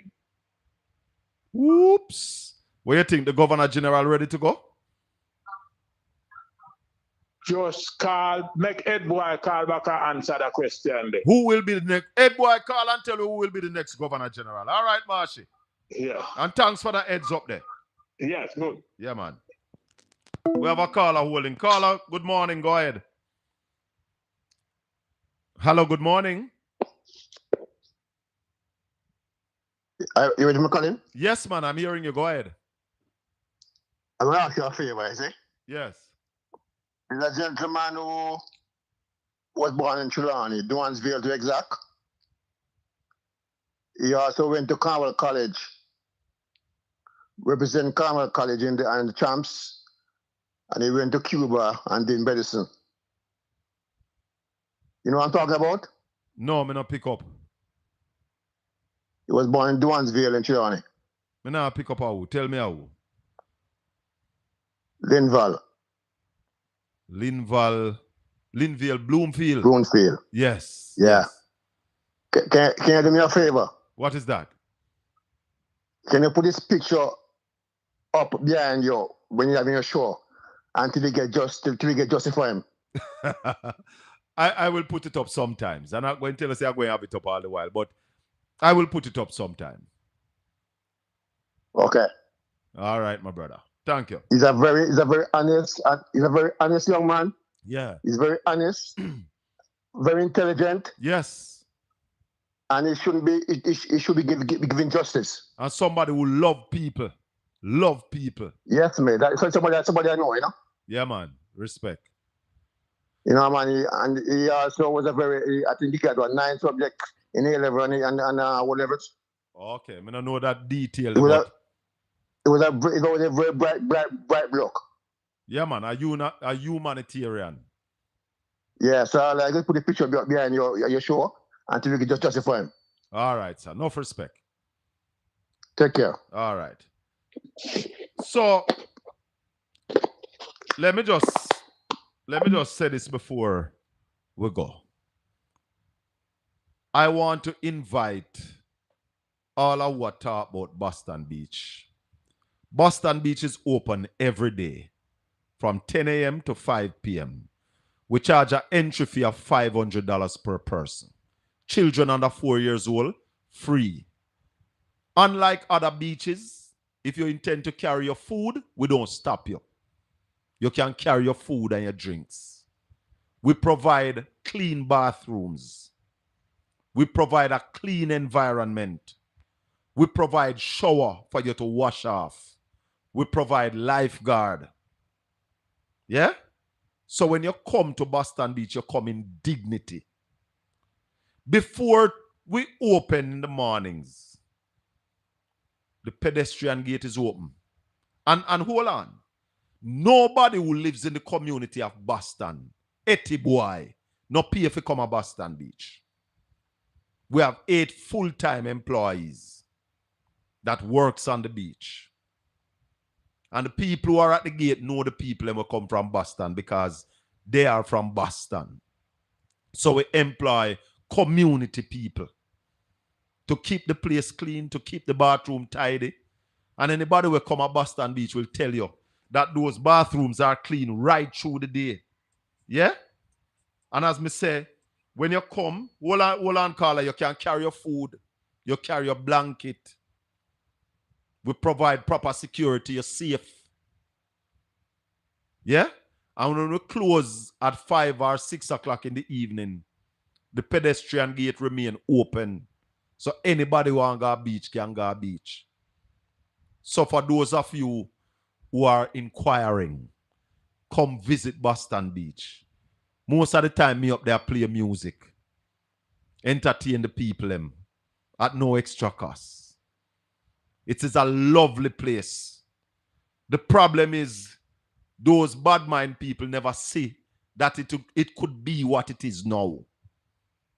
And I tell you something. It is just because me run in a politics why them vex. Because I don't know if the GLP believe is one party supposed to that Jamaica. Nobody not supposed to oppose them. Well, me not on labor right. Talk to me, caller. Morning, Collin. Bless up. Welcome. Me can back up on that. Because I was there 2 years ago. Yeah. And that was the only thing you have to give me back a refund and For what? because me never get no music that day then. you have to come on a weekend or a public holiday. One Sunday me did it on. One Sunday. Well, I'll tell you something. You see, like them Sunday, I know you might not get no music now because now is what we call the slow period. So I am there most of the Sundays, but all the while we play music on Sunday now. But if you come and say you want some music, you get some music. Even if me not the day you get music. Because in October me did that too. 2 years ago. October. Yeah, man. And how was the place? Just like you said, you do your thing, you get to go show off, not clean bathroom. Yeah, man. Yeah, man. And do your thing. And you could bring in your food car. We did stop at Boston Jerk and get your food. And carry down your food. We not stop you from carrying food.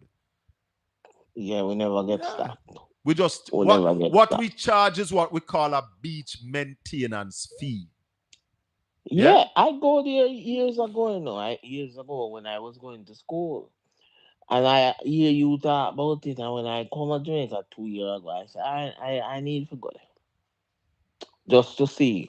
Yeah, man. And court to your staff. I come there, I might pass through soon too. Yeah, man. Yeah, I might pass back too soon. All right, my brother. All right, have a good one. Blessings and thanks. Yeah. Thanks for the call. Hey, let me thank Julian Robinson for coming on this morning. Let me thank Lambert Brown for showing up at short notice. Well, not even short notice, immediate notice. This is Portland Spice TV. If you have not yet subscribed to the channel, please subscribe, like, and share the channel. My TikTok page is Shaka Fame, SHACKAFAME,